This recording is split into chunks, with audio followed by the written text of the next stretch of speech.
तो गाइस आज मैं एक्सप्लेन करूंगा एक न्यू डांगा सीरीज जिसमें जो हमारा मेन कैरेक्टर होता है वो एक इमोर्टल कल्टीवेटर होता है जो गलती से ह्यूमन वर्ल्ड में चला जाता है और ह्यूमन वर्ल्ड में सुपर हीरोज रहा करते हैं। तो किस तरह का होने वाला ये एडवेंचर है, तो चलिए बिना किसी देरी के इस दिलचस्प डांगा की स्टार्टिंग करते हैं। तो गाइस एपिसोड की स्टार्टिंग में हमें आसमान में काफी ज्यादा स्ट्रॉन्ग कल्टीवेटर को दिखाया जाता है। तभी वहाँ पर एक हेलीकॉप्टर आ जाता है। तो हेलीकॉप्टर के अंदर बैठा हुआ रिपोर्टर कहता है कि बेटे लाइव हो ना। तो वहाँ पर वो बंदा कहता है हाँ बस लाइव हूँ, कैमरा फोकस कर दिया हूँ। तो वहाँ पर रिपोर्टर बताता है कि आसमान में वो अजीब सा बंदा दिखाई दिया है जिसने लमसम 2 घंटे के अंदर 26 सुपर हीरो को एक झटके के अंदर हरा दिया।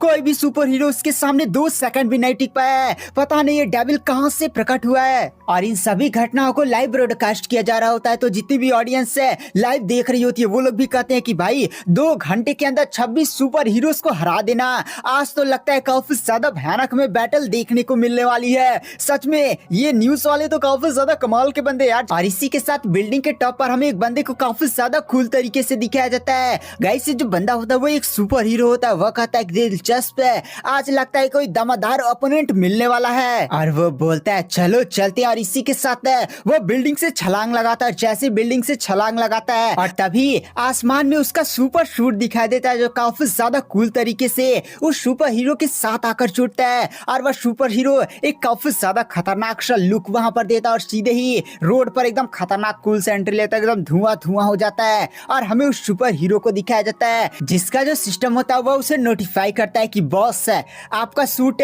लड़ने जाने के लिए एकदम तैयार है। तो वो सुपर हीरो बोलता है तो चलो चलते हैं। और इसी के साथ वह सीधे आसमान में उड़कर वहां से चला जाता है। और इधर हमें उस रिपोर्टर को दिखाया जाता है जो कहता है कि भाई आधे घंटे हो चुके अभी तक यहाँ पर कोई सुपर हीरो नहीं आया है। देखते हैं आज इस डेविल को कौन हराएगा, किस सुपर हीरो की यहाँ पर एंट्री होने वाली है। ऑडियंस जल्दी से लाइक सब्सक्राइब ठोक दो यार। तभी गाइस वहाँ पर उसी रोबोट वाले सुपर हीरो की एंट्री होती है। इस रोबोट वाले सुपर हीरो को देखकर वहाँ पर जो रिपोर्टर होता है वह कहता ऑडियंस यहाँ पर एक और सुपर हीरो आ चुका है। देखिए ये तो प्लास्टिक मैन है। भाई प्लास्टिक मैन सुपर हीरो काफी ज्यादा स्ट्रॉन्ग है। यहाँ पर जो डैमी गॉड सुपर हीरोज की रैंकिंग है उसमें 5वें नंबर पर ये बंदा आता है। तो वहाँ पर जो प्लास्टिक मैन होता है वह कहता है तू कौन है बे। वैसे यहाँ पे तू अपना ज्यादा लंबा इंट्रोडक्शन मत देना क्योंकि तू 3 सेकंड में मुझसे हारने वाला है। तो गाइस यहाँ पर जो हमारा कल्टीवेटर होता है वह कहता है कि मेरा नाम यान फेंग है और मैं तियान शेंग सेट का लीडर हूँ और मैं जुआन यू कॉन्टिनेंट से यहाँ पर आया हुआ हूँ। और कृपया मेरे को इस जगह के बारे में बता सकते हैं कि भाई ये जगह कौन सी है। तो गाइस जो प्लास्टिक मैन होता है वह कहता है कि सूट की पावर को रेडी करो, ये बंदा कुछ ज्यादा ही बकवास कर रहा है। तो वहाँ पर पूछा जाता है कि भाई कितनी पावर को एक्टिवेट किया जाए। तो यहाँ पर प्लास्टिक मैन बोलता है सारी पावर्स को एक्टिवेट करो। और इसी के साथ प्लास्टिक मैन के आसपास काफी ज्यादा भयानक और आसपास भयानक बिजली इकट्ठा होने लगती है। तो यहाँ पर जो रिपोर्टर होता है वो भी शॉक में कहता है कि भाई यहाँ पर प्लास्टिक मैन अपने सबसे ज्यादा स्ट्रॉन्गेस्ट अटैक है थंडर एंड स्टॉर्म अटैक करने वाला है। भाई देख रहे हैं यहाँ पर पूरा बिजली बिजली हो रहा है, हमारी जहाज भी आगे नहीं बढ़ पा रही है। ऑडियंस ध्यान से इस फाइट को देखते रहिए। तो वहाँ पर वो जो कल्टीवेटर होता है वो कहता है कि भाई तू पागल वगल तो नहीं हो चुका है, मैं तो यहाँ पर पूछ रहा हूँ कुछ, तू मेरे को जवाब ही नहीं दे रहा है। तो यहाँ पर जो प्लास्टिक मैन होता है वो अपनी पावर्स को एक्टिवेट करते हुए बोलता है कि जो फाइट में ज्यादा बोलता है वो मरता है और सीधे अपनी पावर्स को इकट्ठा करते हुए हमारे कल्टीवेटर पर अटैक करता है। लेकिन कैसे कल्टीवेटर होता है भाई एक क्या थपड़ा मारता है और एक ही थपड़े में उस प्लास्टिक मैन का जो मास्क होता है वो टूट फूट जाता है। प्लास्टिक मैन को इतना ज्यादा खतरनाक अटैक लगा होता है ना भाई कि वो उसका पूरा सूट ही फंक्शन करना बंद कर देता है, धड़ाम से नीचे गिरने लगता है। इस नजारे को देखकर वहाँ पर जो रिपोर्टर होता है वह कहता है और तेरी भाई ये कैसे हो गया, प्लास्टिक मैन इतना ज्यादा स्ट्रॉन्ग, हमारा सुपर हीरो एक क्या थपड़ा में जमीन पर जाकर गिरा।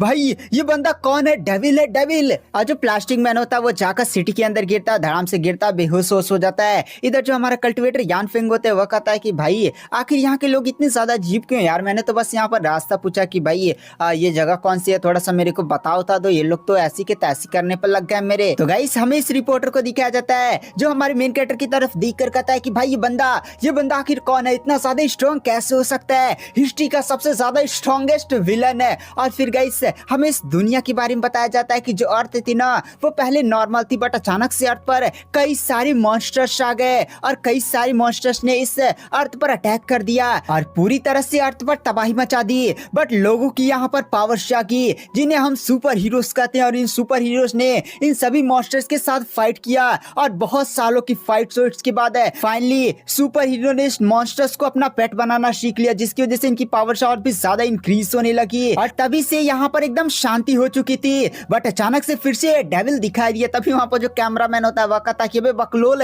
सामने देख वो कौन सा सुपर हीरो इधर आ रहा है। तो वहाँ पर जो रिपोर्टर होता है उधर देखता और कहता है अरे बाप रे गाइस वो देखिए हमारा माचो मैन आ चुका है। और गाइस आसमान में हमारे माचो मैन हीरो को दिखाया जाता है। इधर जो रिपोर्टर होता है वह कहता है मुझे विश्वास नहीं होता, यहाँ पर सच में माचो मैन दिखाई दिया है। भाई ये बहुत ही ज्यादा स्ट्रॉन्ग हीरो है। आज की फाइट सच में काफी ज्यादा दमदार होने वाली है, तो जल्दी से लाइक सब्सक्राइब ठोक दीजिए। तो वहाँ पर जो कैमरामैन होता है वो कहता है बकलोल साइड हट है, तू व्यू को ब्लॉक कर रहा है। तो गाइस हमें माचो मैन को दिखाया जाता है जो काफी ज्यादा एटीट्यूड में बोलता है कि भाई तूने प्लास्टिक मैन को हरा दिया, तू सच में काफी ज्यादा एक स्ट्रॉन्ग बंदा है और तुझे देखकर ऐसा लगता है तू किसी और डायमेंशन से आया हुआ है। बट एक बात तू ध्यान रख ले, मैं प्लास्टिक मैन से काफी ज्यादा स्ट्रॉन्ग हूँ। अगर तू मुझसे फाइट करता है तो भाई मैं बहुत ही गंदी तरीके से तुझे हराने वाला हूँ और बहुत ही ज्यादा गंदी तरीके से पीटूंगा। बट मैं काफी ज्यादा अच्छा हीरो, इसलिए मैं तुझे एक ऑप्शन देता हूँ, तू अगर मेरा पेट बन जाता है, क्योंकि तू अलग डायमेंशन से आया हुआ है, तू मेरा पेट बन सकता है तो मैं तुझे छोड़ सकता हूँ। तो गाइस यहाँ पर जो रिपोर्टर होता है वो कहता ऑडियंस देख रहे हैं, यहाँ पर माचो मैन ने उस बंदे को धमकाते हुए बोला है कि भाई चुपचाप से सबमिट करके मेरा पेट बन जा, वरना मैं बहुत ही गंदी तरीके से तुझे पीटने वाला हूँ। तो चलिए मैं थोड़ा सा आपको पास से दिखाने की कोशिश करता हूँ। माचो मैन की इस बात को सुनने के बाद वहाँ पर जो यान फेंग होता है वह कहता है कि तो भाई पागल हो गए क्या, मुझे लड़कों में कोई भी इंटरेस्ट नहीं है। इस बात को सुनने के बाद वहाँ पर जो माचो मैन होता है उसे काफी ज्यादा गुस्सा आ जाता है और उसकी बॉडी से भयानक पावर्स रिलीज होती है। उसकी बॉडी से काफी ज्यादा भयानक मर्डरस इंटेंट निकलता है, जिसकी वजह से जो हेलीकॉप्टर होता है उसको भी साइड हटना पड़ता है। यहाँ पर जो माचो मैन होता है वह कहता है तूने मेरे ऑफर को रिजेक्ट किया है, चल अब मैं तुझे अपनी असली पावर दिखाऊंगा, मैं तुझ पर थोड़ा सा भी रहम नहीं दिखाने वाला हूँ। तो वहाँ पर जो यान फेंग होता है वह कहता है कि भाई तू कभी से क्या बक रहा है यार, तुझे जो करना है वो करना। इस बात को सुनने के बाद वहाँ पर माचो मैन को काफी ज्यादा गुस्सा आता है, अपनी पूरी पावर्स को इकट्ठा करता है और एक काफी ज्यादा पावरफुल पंच मारने के लिए सीधे यान फेंग के पास पहुंच जाता है। वहाँ पर जो यान फेंग होता है गाइस वो भी अपना पंच रेडी करता है, धड़ाम से उसके पेट पर एक पंच मारता है। गाइस ये पंच इतना ज्यादा स्ट्रॉन्ग होता है कि माचो मैन का वहीं पर माचो बन जाता है,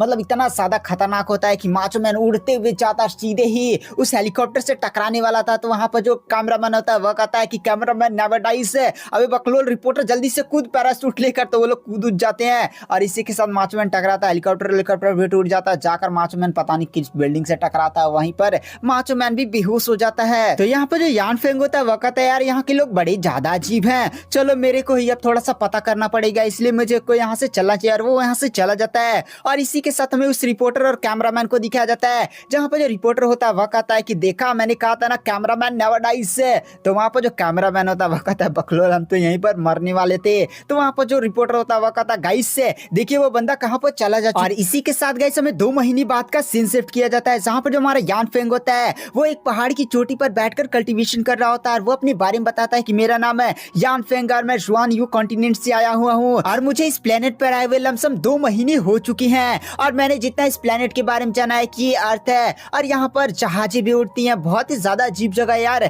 यहाँ पर लोग तलवारों पर नहीं उड़ते हैं और वो लोग उसे एरोप्लेन बोलते हैं। यहाँ पर बहुत सारी कार्स भी है जिनमें लोग ट्रेवल करते हैं। और मेरे को सबसे अजीब बात यहाँ पर ये लड़कियां लगी यार, अजीब सी, कुछ पैंट पहनती है कुछ पैंट नहीं पहनती है। बट एक बात तो बच्ची है इस दुनिया की कि यहाँ पर स्पिरिचुअल एनर्जी मौजूद है, अगर यहाँ पर स्पिरिचुअल एनर्जी मौजूद नहीं होती तो भाई मैं यहाँ पर कैसे जीता। और इसी के साथ गाइस हमें जंगल का वहीं पर सीन शिफ्ट किया जाता है, जहाँ पर एक लड़की अपने दूसरे साथी की हेल्प कर रही होती है। वो थोड़ी सी घायल होती है तो उसको हील करने की कोशिश कर रही होती है। तो वहाँ पर जो घायल लड़की होती है, जो बंदी उसको हील कर रही होती है, उसको धन्यवाद बोलती है। तो वहाँ पर कतियारी अरे कोई बात नहीं, वैसे भी हम दोनों क्लासमेट हैं। और इसी के साथ गाइस में कुछ टाइम बाद का सीन शिफ्ट किया जाता है, जहाँ पर वो जो लड़की होती है, वो जो उसकी साथी घायल होती है, उसको लेकर जंगल में आगे बढ़ी होती है और कहती है दोस्त हार मत मानो, हमें जंगल में रेस्क्यू करने के लिए कोई ना कोई जरूर आ जाएगा। और इसी के साथ वो लोग चलते चलते एक अजीब से बड़े से पत्थर के पास पहुंच जाते हैं, जिस पर लिखा होता है शू ओक्सियान टावर। इस अजीब से नाम को देखकर वहाँ पर दोनों लड़कियां भी काफी ज्यादा शौक हो जाती हैं कि भाई ऐसा कौन इस जमाने में नाम रखता है। वो लोग जब थोड़ा सा आगे देखती है तो वहाँ पर एक झील मौजूद होती है और झील का पानी एकदम गरम गरम होता है। तो वहाँ पर वो लोग कहती है भाई ये तो हॉट स्प्रिंग है। और फिर वो अपने साथी से बोलती है चलिए वहाँ पर जाकर बैठते हैं, थोड़ा सा हमें आराम मिलेगा। और उसके बाद ले जाकर अपने दोस्त को वहाँ पर बैठाते और कहती है दोस्त रुको मैं जाकर कुछ खाने को लेकर आती हूँ। तो सफेद कपड़ा पहनी हुई लड़की वहाँ से दौड़ती हुई चली जाती है। तो ये लड़की बोलती है संभल कर जाना वरना जंगल में खतरे हो सकते हैं। और इसी के साथ ही जो लड़की होती है वो चुपचाप से अपना पैर उस हॉट स्प्रिंग के अंदर डाल जाती है कि भाई थोड़ा सा आराम मिले। बट वो एक बात नोटिस करते हैं, उसके पैर पर जो भी चोट था वो अचानक से सारा काव हील हो चुका है। इस नजारे को देखकर वो लड़की भी काफी ज्यादा शॉक हो जाती है और कहती है ये जो हॉट स्प्रिंग है वो कोई बहुत ही ज्यादा एडवांस है हीलिंग वाली झील लगती है, इसलिए मेरे को इसके अंदर नहाना चाहिए। वो आसपास देखती है कोई है तो नहीं। उसके बाद वो अपने कपड़े उतारती है और फिर नहाने के लिए वहीं पर चल जाती है कि भाई उसकी बॉडी पर काफी ज्यादा चोटें हैं, अगर वो यहाँ पर नहा लेगी तो सच में उसकी सारी चोटें हील हो जाएंगी। और गाइस वहीं पर हमारे मेन कैरेक्टर यान फेंग को दिखाया जाता है, वो भी वहीं पर नहा रहा होता है। झील के अंदर थोड़ा सा कोहरा था, शायद इसलिए इस लड़की ने हमारे मेन कैरेक्टर यान फेंग को नहीं देखा था। और जैसे वो झील के थोड़ा सा अंदर जाती है वो हमारे मेन कैरेक्टर यान फेंग से टकरा जाती है। दोनों भी कहते हैं कौन है कौन है। और वहाँ पर जो लड़की होती है वो काफी ज्यादा तेज से चीख मारती है और सीधे ही वहाँ पर कुछ पत्थर उठाते और सीधे हमारे मेन कैरेक्टर पर फेंक देते, बट हमारे मेन कैरेक्टर उसे काफी ज्यादा इसलिए रोक लेता है। और यहाँ पर सफेद कपड़ा पहने हुए जो उसकी दूसरी साथी है वो भी इस आवाज को सुन लेते और तुरंत इधर ही आ जाती है। और इधर जो हमारा मेन कैरेक्टर यान फेंग होता है वो आगे बढ़ने लगता है, तो लड़की कहती है कौन हो तुम मेरे साथ क्या करने वाले हो। लेकिन वहाँ पर जो यान फेंग होता है वो बाहर निकलते हुए कहता है कि क्या यार है, मुझे तुम जैसी लड़की में कोई भी इंटरेस्ट नहीं है, गलती तुम्हारी है। जब एक मर्द अंदर नहा रहा था तुम्हें देख कर अंदर जाना चाहिए था ना। तभी वहाँ पर उसकी दूसरी साथी भी आ जाती है और कहते हैं ठरकी तू यहाँ पर क्या कर रहा था मेरे दोस्त के साथ है। तो वहाँ पर जो हमारा मेन कैरेक्टर होता है वह कहता है कि भाई थोड़ा सा सामान संभाल कर बोलो ना, क्योंकि ये जो जगह है मेरा है और मैंने पहले स्टोन वॉल पर नाम लिखा हुआ था, तुम्हें वहाँ पर दिखाई नहीं दिया था क्या। तो इस बात को सुनकर वो लड़की कहती है ओह सॉरी ये आपका घर है क्या, मेरे को लगा ना ये टूरिस्ट एरिया है, सॉरी प्लीज हमें माफ कर दीजिए। तो वहाँ पर जो यान फेंग होता है वह कहता है तो ठीक है, अपनी जल्दी दोस्त को कपड़े पहनाओ और यहाँ से लेकर निकलो। और इसी के साथ तो वहाँ से यान फेंग चला जाता है। तो गाइस सफेद कपड़ा पहने हुई लड़की का हमें नाम पता चलता है, इसका नाम होता है ज़िया विंग। तो गाइस जो लड़की नहा रही होती है वो आराम से निकलती है, कपड़े पहन लेती है। तो यहाँ पर जो ज़िया विंग होती है अपने साथी से बोलती है कि यार हम लोग इनके घर पर गलती से आ गए थे, इनका कोई भी ऐसा वैसा कुछ भी करने का इरादा नहीं था, तो हमें यहाँ पर माफी मांग लेनी चाहिए थी। बट उसकी जो दोस्त होती है वह कहती है नहीं, मुझे बंदा थोड़ा सा अजीब लगता है, थोड़ा सा इससे दूर ही रहो। और तभी गाइस उन्हें आसमान में एक हेलीकॉप्टर की आवाज सुनाई देती है। तो यहाँ पर ज़िया कहती है लगता है हेल्प के लिए लोग यहाँ पर पहुंच चुके हैं। बट यहाँ पर जो यान फेंग होता है वो भी कतल लो, यहाँ पर ये लोग फिर से आ गए। तभी गाइस हमें इस बकलोल रिपोर्टर को दिखाया जाता है, वो चिल्ला कर कहता है कि भाई द स्ट्रॉन्गेस्ट विलन हमें दिख चुका है, वो रहा कैमरामैन कैमरा जूम करो जल्दी से वहाँ पर। तो हमने इनकी लोकेशन को वापस से ढूंढ लिया। तो चलिए देखते हैं कि आज इनके जो सुपर हीरो के साथ फाइट होने वाली है, क्या सीन होने वाला है, कौन जीतता है। देखिए ये रहे वो हीरो जिनका नाम है स्टील बीटर। तो गाइस वहाँ पर जो स्टील बीटर होता है वो भी काफी ज्यादा एटीट्यूड में बोलता है कि हाँ यार आज एक काफी ज्यादा बढ़िया मेरे को अपोनेंट मिला, मेरा भी एकदम लड़ने का मन ही कर रहा था, चलो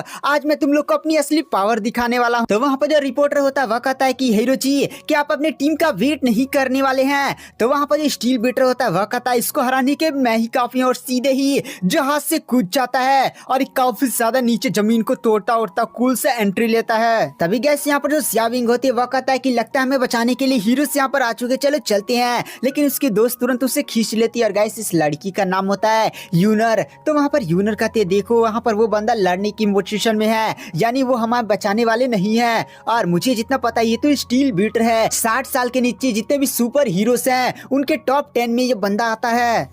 यहाँ पर इतना ज्यादा स्ट्रॉन्ग है, एक सुपर हीरो इस बंदे के साथ फाइट करने के लिए आया है, आखिर ये बंदा है कौन। तो गाइस वहाँ पर जो स्टील बीटर होता है वह कहता है कि भाई मैंने तेरे को 2 महीनों से ढूंढा, भाई तू मेरे को मिल नहीं रहा था। जब मैंने सुना कि तुमने माचो मैन और प्लास्टिक मैन को हरा दिया तो भाई मुझे विश्वास ही नहीं हुआ। चलो आज मैं अपनी पावर्स को तुम पर टेस्ट करने वाला, मैं देखना चाहता हूँ तुम कितने ज्यादा स्ट्रॉन्ग हो। तो वहाँ पर जो हमारा मेन कैरेक्टर यान फेंग होता है वह कहता है क्या यार बार बार परेशान करने के लिए आ जाते हो, काफी ज्यादा थोड़ा सा गुस्सा हो जाता है। और गाइस यहाँ पर जो स्टील बीटर होता है वो हमारे यान फेंग से बोलता है कि भाई तू मेरे सामने 3 मूव भी नहीं टिक पाएगा, आज मैं जो तोड़ कर यहीं पर तुझे घुटने पर ला दूंगा। इस बात को सुनने के बाद हमारे मेन कैरेक्टर को आ जाता है गुस्सा, एक लात इतना ज्यादा स्पीड के साथ उसके पास पहुंचता है, एक लात मारता है। एक लात खाते ही वहां पर जो स्टील बीटर होता है वो जाकर पीछे जमीन को तोड़ता हुआ धड़ाम से गिरता है। इस नजारे को देखने के बाद वहां पर जो लड़की यूनर थी वो भी काफी ज्यादा हिली हुई थी कि भाई कोई इतना ज्यादा स्ट्रेंथ कैसे हो सकता है। यहाँ पर तो जो रिपोर्टर होता है वो कहता भाई ये क्या हुआ, यहाँ पर स्टील बीटर की ऐसी की तैसी हो गई।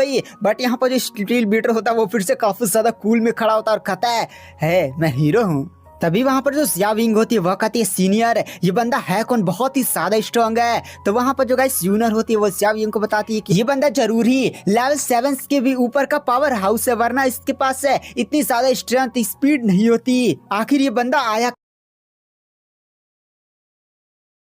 तो गाइस मैं एक्सप्लेन करूंगा immortal cultivator teleported in super hero world episode 2, 3 and 4 को। तो गाइस अगर आपको हमारी इस वीडियो की एक्सप्लेनेशन पसंद आती है तो चैनल को लाइक सब्सक्राइब जरूर करें। तो चलिए बिना किसी देरी के इस एपिसोड की स्टार्टिंग करते हैं। तो गाइस इस एपिसोड की स्टार्टिंग में हमें यूनर को दिखाया जाता है जो जियाविंग को बताती है कि भाई आखिर ये बंदा कहाँ से आया है, ये बंदा सच में काफी ज्यादा स्ट्रॉन्ग है। उसने स्टील बेटर पर इतना ज्यादा भयानक अटैक किया कि भाई स्टील बेटर को लड़ने का मौका ही नहीं मिला। आखिर ये बंदा है कौन। इधर हमें स्टील बेटर को दिखाया जाता है, वो भी हंसते हुए वापस से खड़ा होता और कहता मानना पड़ेगा तुम सच में काफी ज्यादा स्ट्रॉन्ग हो।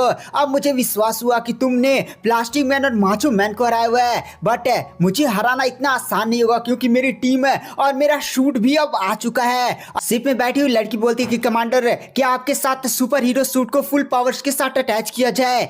तो वहां पर जो स्टील बीटर होता है वो कहता हाँ करो, क्योंकि जो बंदा है वो बहुत ही ज्यादा स्ट्रॉन्ग है। तो अगर मुझे इसे हराना है तो मुझे अपनी सूट की फुल पावर है, साथ ही साथ मेरी सारी पावर्स भी चाहिए। और इसी के साथ वो अपनी सारी पावर्स को इकट्ठा करने लगता है। और जो ऊपर शिप होती है वो एक काफी ज्यादा पावरफुल बीम सीधे जमीन की तरफ छोड़ती है जो सीधे आकर स्टील बीटर के साथ जुड़ जाता है। और गाइस ये उसका सूट होता है, जैसे उसका सूट उसके साथ जुड़ता है उसकी पावर काफी ज्यादा बढ़ जाती है, आसपास काफी ज्यादा भयानक प्रेशर रिलीज होता है। यहाँ पर हमें स्टील बीटर के सूट को दिखाया जाता है। वहां पर जो स्टील बीटर होता है वह कहता बाचा अब मैं अपनी पूरी ताकत से तुझसे फाइट करूंगा, मुझे हरा कर दिखा।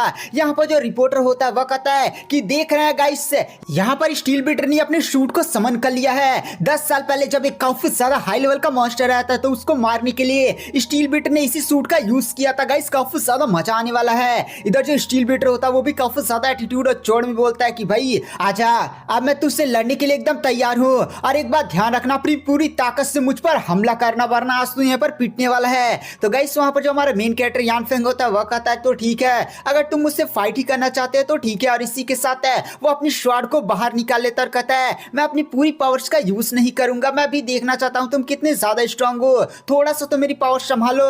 ये बात सुनने के बाद स्टील बीटर को आ जाता है गुस्सा और कहता है क्या तू अपनी पूरी पावर्स का यूज नहीं करेगा, लगता है तू मेरे को कमजोर समझता है। और इसी के साथ स्टील बीटर एक काफी ज्यादा पावरफुल पंच मारने के लिए सीधे यानफेंग पर अटैक करता है, लेकिन यानफेंग उसके अटैक को काफी ज्यादा इजिली रोक लेता और तुरंत उसके हाथ को पकड़कर पीछे ढकेल देता है। वहां पर जो स्टील बीटर होता है वह कहता मानना पड़ेगा, पर फिर से स्टील बीटर अपनी सूट की पावर्स को इंक्रीज करते हुए सीधे ही दोनों आसमान में काफी ज्यादा खतरनाक गाइस बैटल लड़ने लगते हैं। धाए धाए धाए काफी ज्यादा तेजी के साथ बैटल लड़े होते हैं, कुछ दिख ही नहीं रहा होता है। फाइट करते करते वो लोग एक दूसरे के साथ अपना पंच टकराते हैं, बट यहाँ पर जो यानफेंग का पंच होता है वो काफी ज्यादा स्ट्रॉन्ग होता है, जिसकी वजह से स्टील बीटर को पीछे जाना पड़ा। इस चीज की वजह से स्टील बीटर को आ जाता है काफी ज्यादा गुस्सा और वह तुरंत अपनी सूट की पावर को और भी ज्यादा इंक्रीज करने लगता है और कहता मैं तुझे नहीं छोड़ूंगा।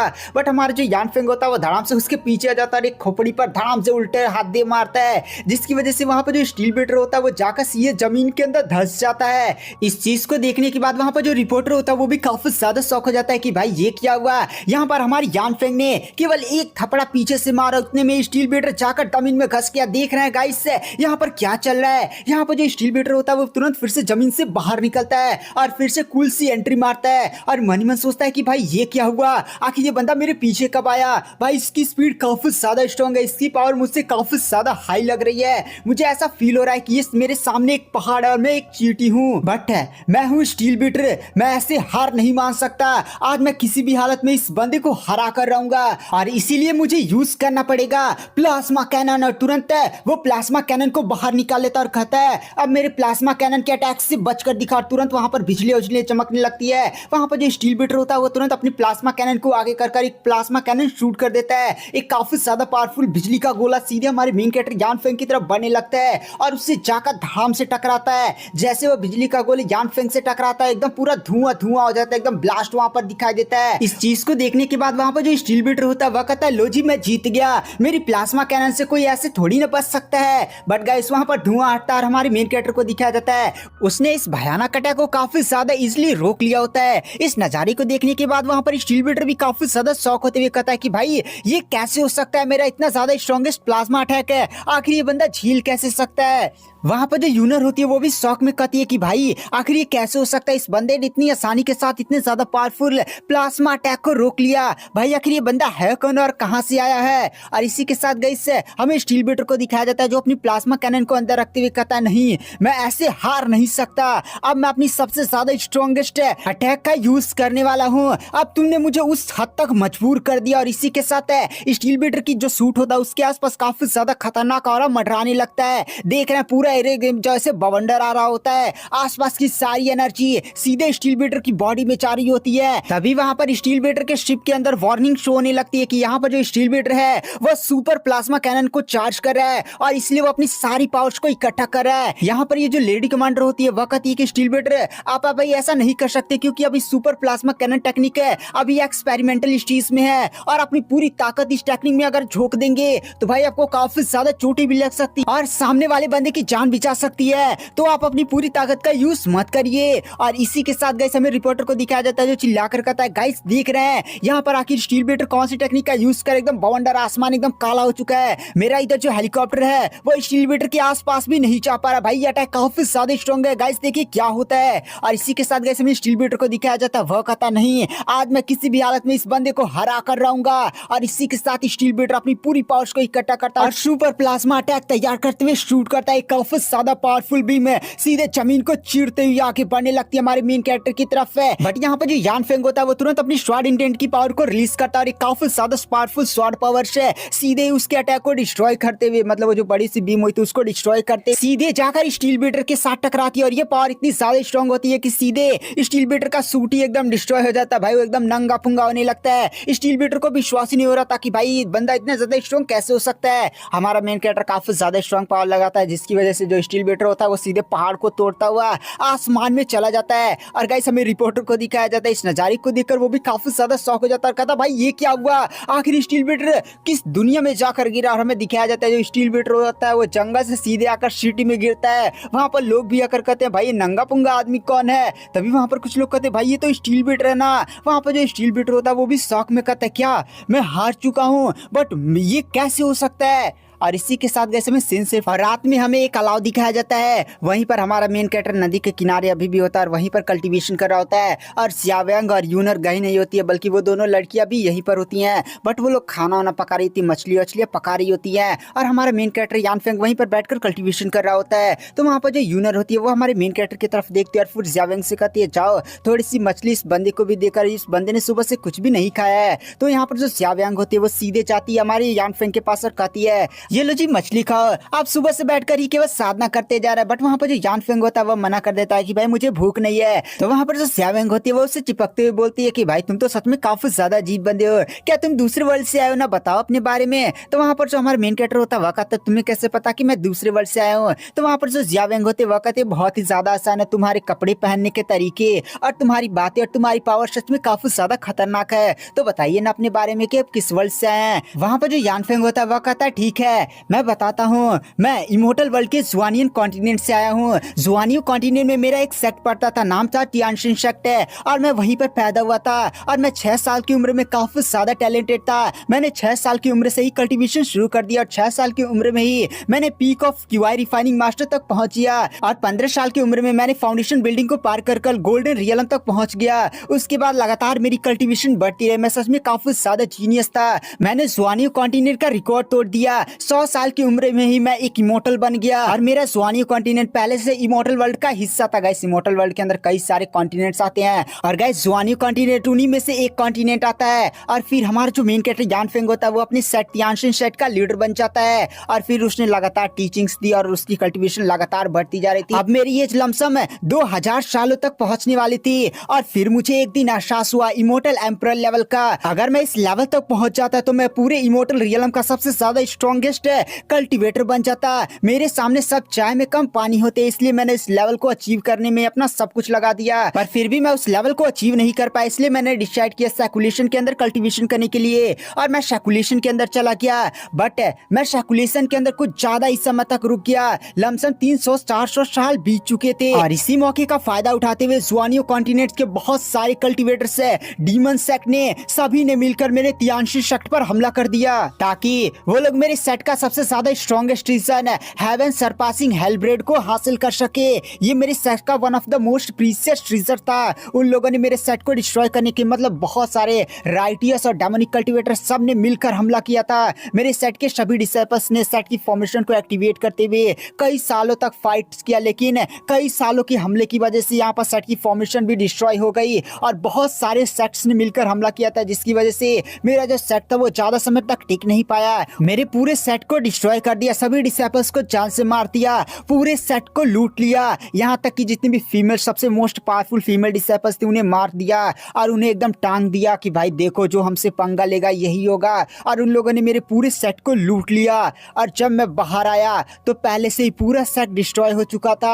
और जब मैंने अपने डिसेपल्स और अपने प्यारे लोगों की ये हालत देखी तो मुझे सच में काफी ज्यादा गुस्सा आया। उस समय मैं अपने गुस्से पर कंट्रोल नहीं कर पाया और मेरा गुस्सा फूट पड़ा और मेरी कल्टीवेशन पहले ही half of immortal emperor realm तक पहुंच चुकी थी। मैंने उन सभी को मार दिया और उनके सेट को डिस्ट्रॉय कर दिया जिन लोगों ने मेरे सेट पर हमला किया था, जिसकी वजह से ये हुआ कि ज़ुआनियो कॉन्टिनेंट की लमसम 50% आबादी खत्म हो गई, जिसकी वजह से इमोर्टल रियलम के बहुत सारे पावरफुल इमोर्टल्स ने मुझकर और डेमोनियम सब ने मिलकर मुझ पर हमला किया कि भाई तू इतना ज्यादा क्रूएल कैसे हो सकता है। और उन लोगों ने कई सारे 1000 इमोर्टल ने मुझ पर हमला किया, तो मैंने उनसे फाइट किया, 1000 इमोर्टल को खत्म कर दिया।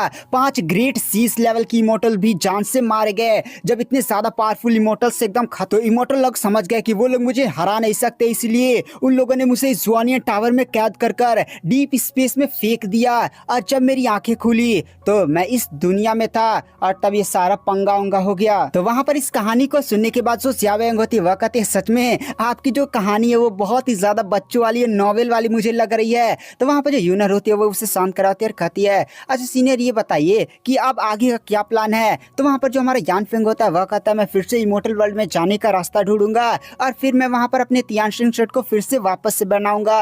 तो वहां पर जो यूनर होती है वह कहती है ओहो तब तो आपको काफी ज्यादा समय लगने वाला है, आप हमारे साउथर्न एकेडमी में ही ज्वाइन हो जाइए और वहीं से अपने डिसेपल्स को ट्रेन करिए और अपना सेट बनाइए। तभी वहां पर जो ज़ियावेंग होती है वो हमारे मेन कैरेक्टर यान फेंग को काट देती है और कहती है यहाँ पर जो हम लोग हैं वो साउथर्न सुपर पावर एकेडमी के डिसेपल्स हैं और यहाँ पर जो सीनियर यूनियर है उनके जो पापा है वो प्रिंसिपल हैं, तो आप वहाँ पर एक टीचर की पोजीशन ले सकते हैं और वहाँ पर बच्चों को ट्रेन कर सकते हैं। इस बारे में आपका क्या कहना है। तो हमारा मेन कैरेक्टर भी कुछ टाइम तक सोचता है और फिर वहाँ पर पानी के अंदर जाने लगता है। तो वहाँ पर जो ज़ियावेंग होती है वह कहती है सीनियर क्या कहना है आपका। तो गाइस वहाँ पर जो हमारा मेन कैरेक्टर यान फेंग होता है वह कहता है तो ठीक है मैं तुम लोग की साउथर्न एकेडमी में एज अ टीचर ज्वाइन करने के लिए तैयार हूँ। ये बात सुनने के बाद वहाँ पर ज़ियावेंग कहती है कि अरे सीनियर मैंने सोचा था आप थोड़ा सा नखड़ा उखड़ा करेंगे। तो वहाँ पर जो यूनियर होती है वो फिर से उसे शांत करवाती है और कहते हैं सीनियर एक काम करिएगा आइएगा ना थोड़ा सा कपड़े बदल लीजिएगा, आपका कपड़ा वाला ना थोड़ा सा बहुत ही ज़्यादा अजीब लगते हैं। तो हमारा मेन कैरेक्टर कहता भाई कपड़े तो काफ़ी ज़्यादा कूल हैं, कपड़े बदल ले मैम। नहीं मेरे कपड़े नहीं बदलना है।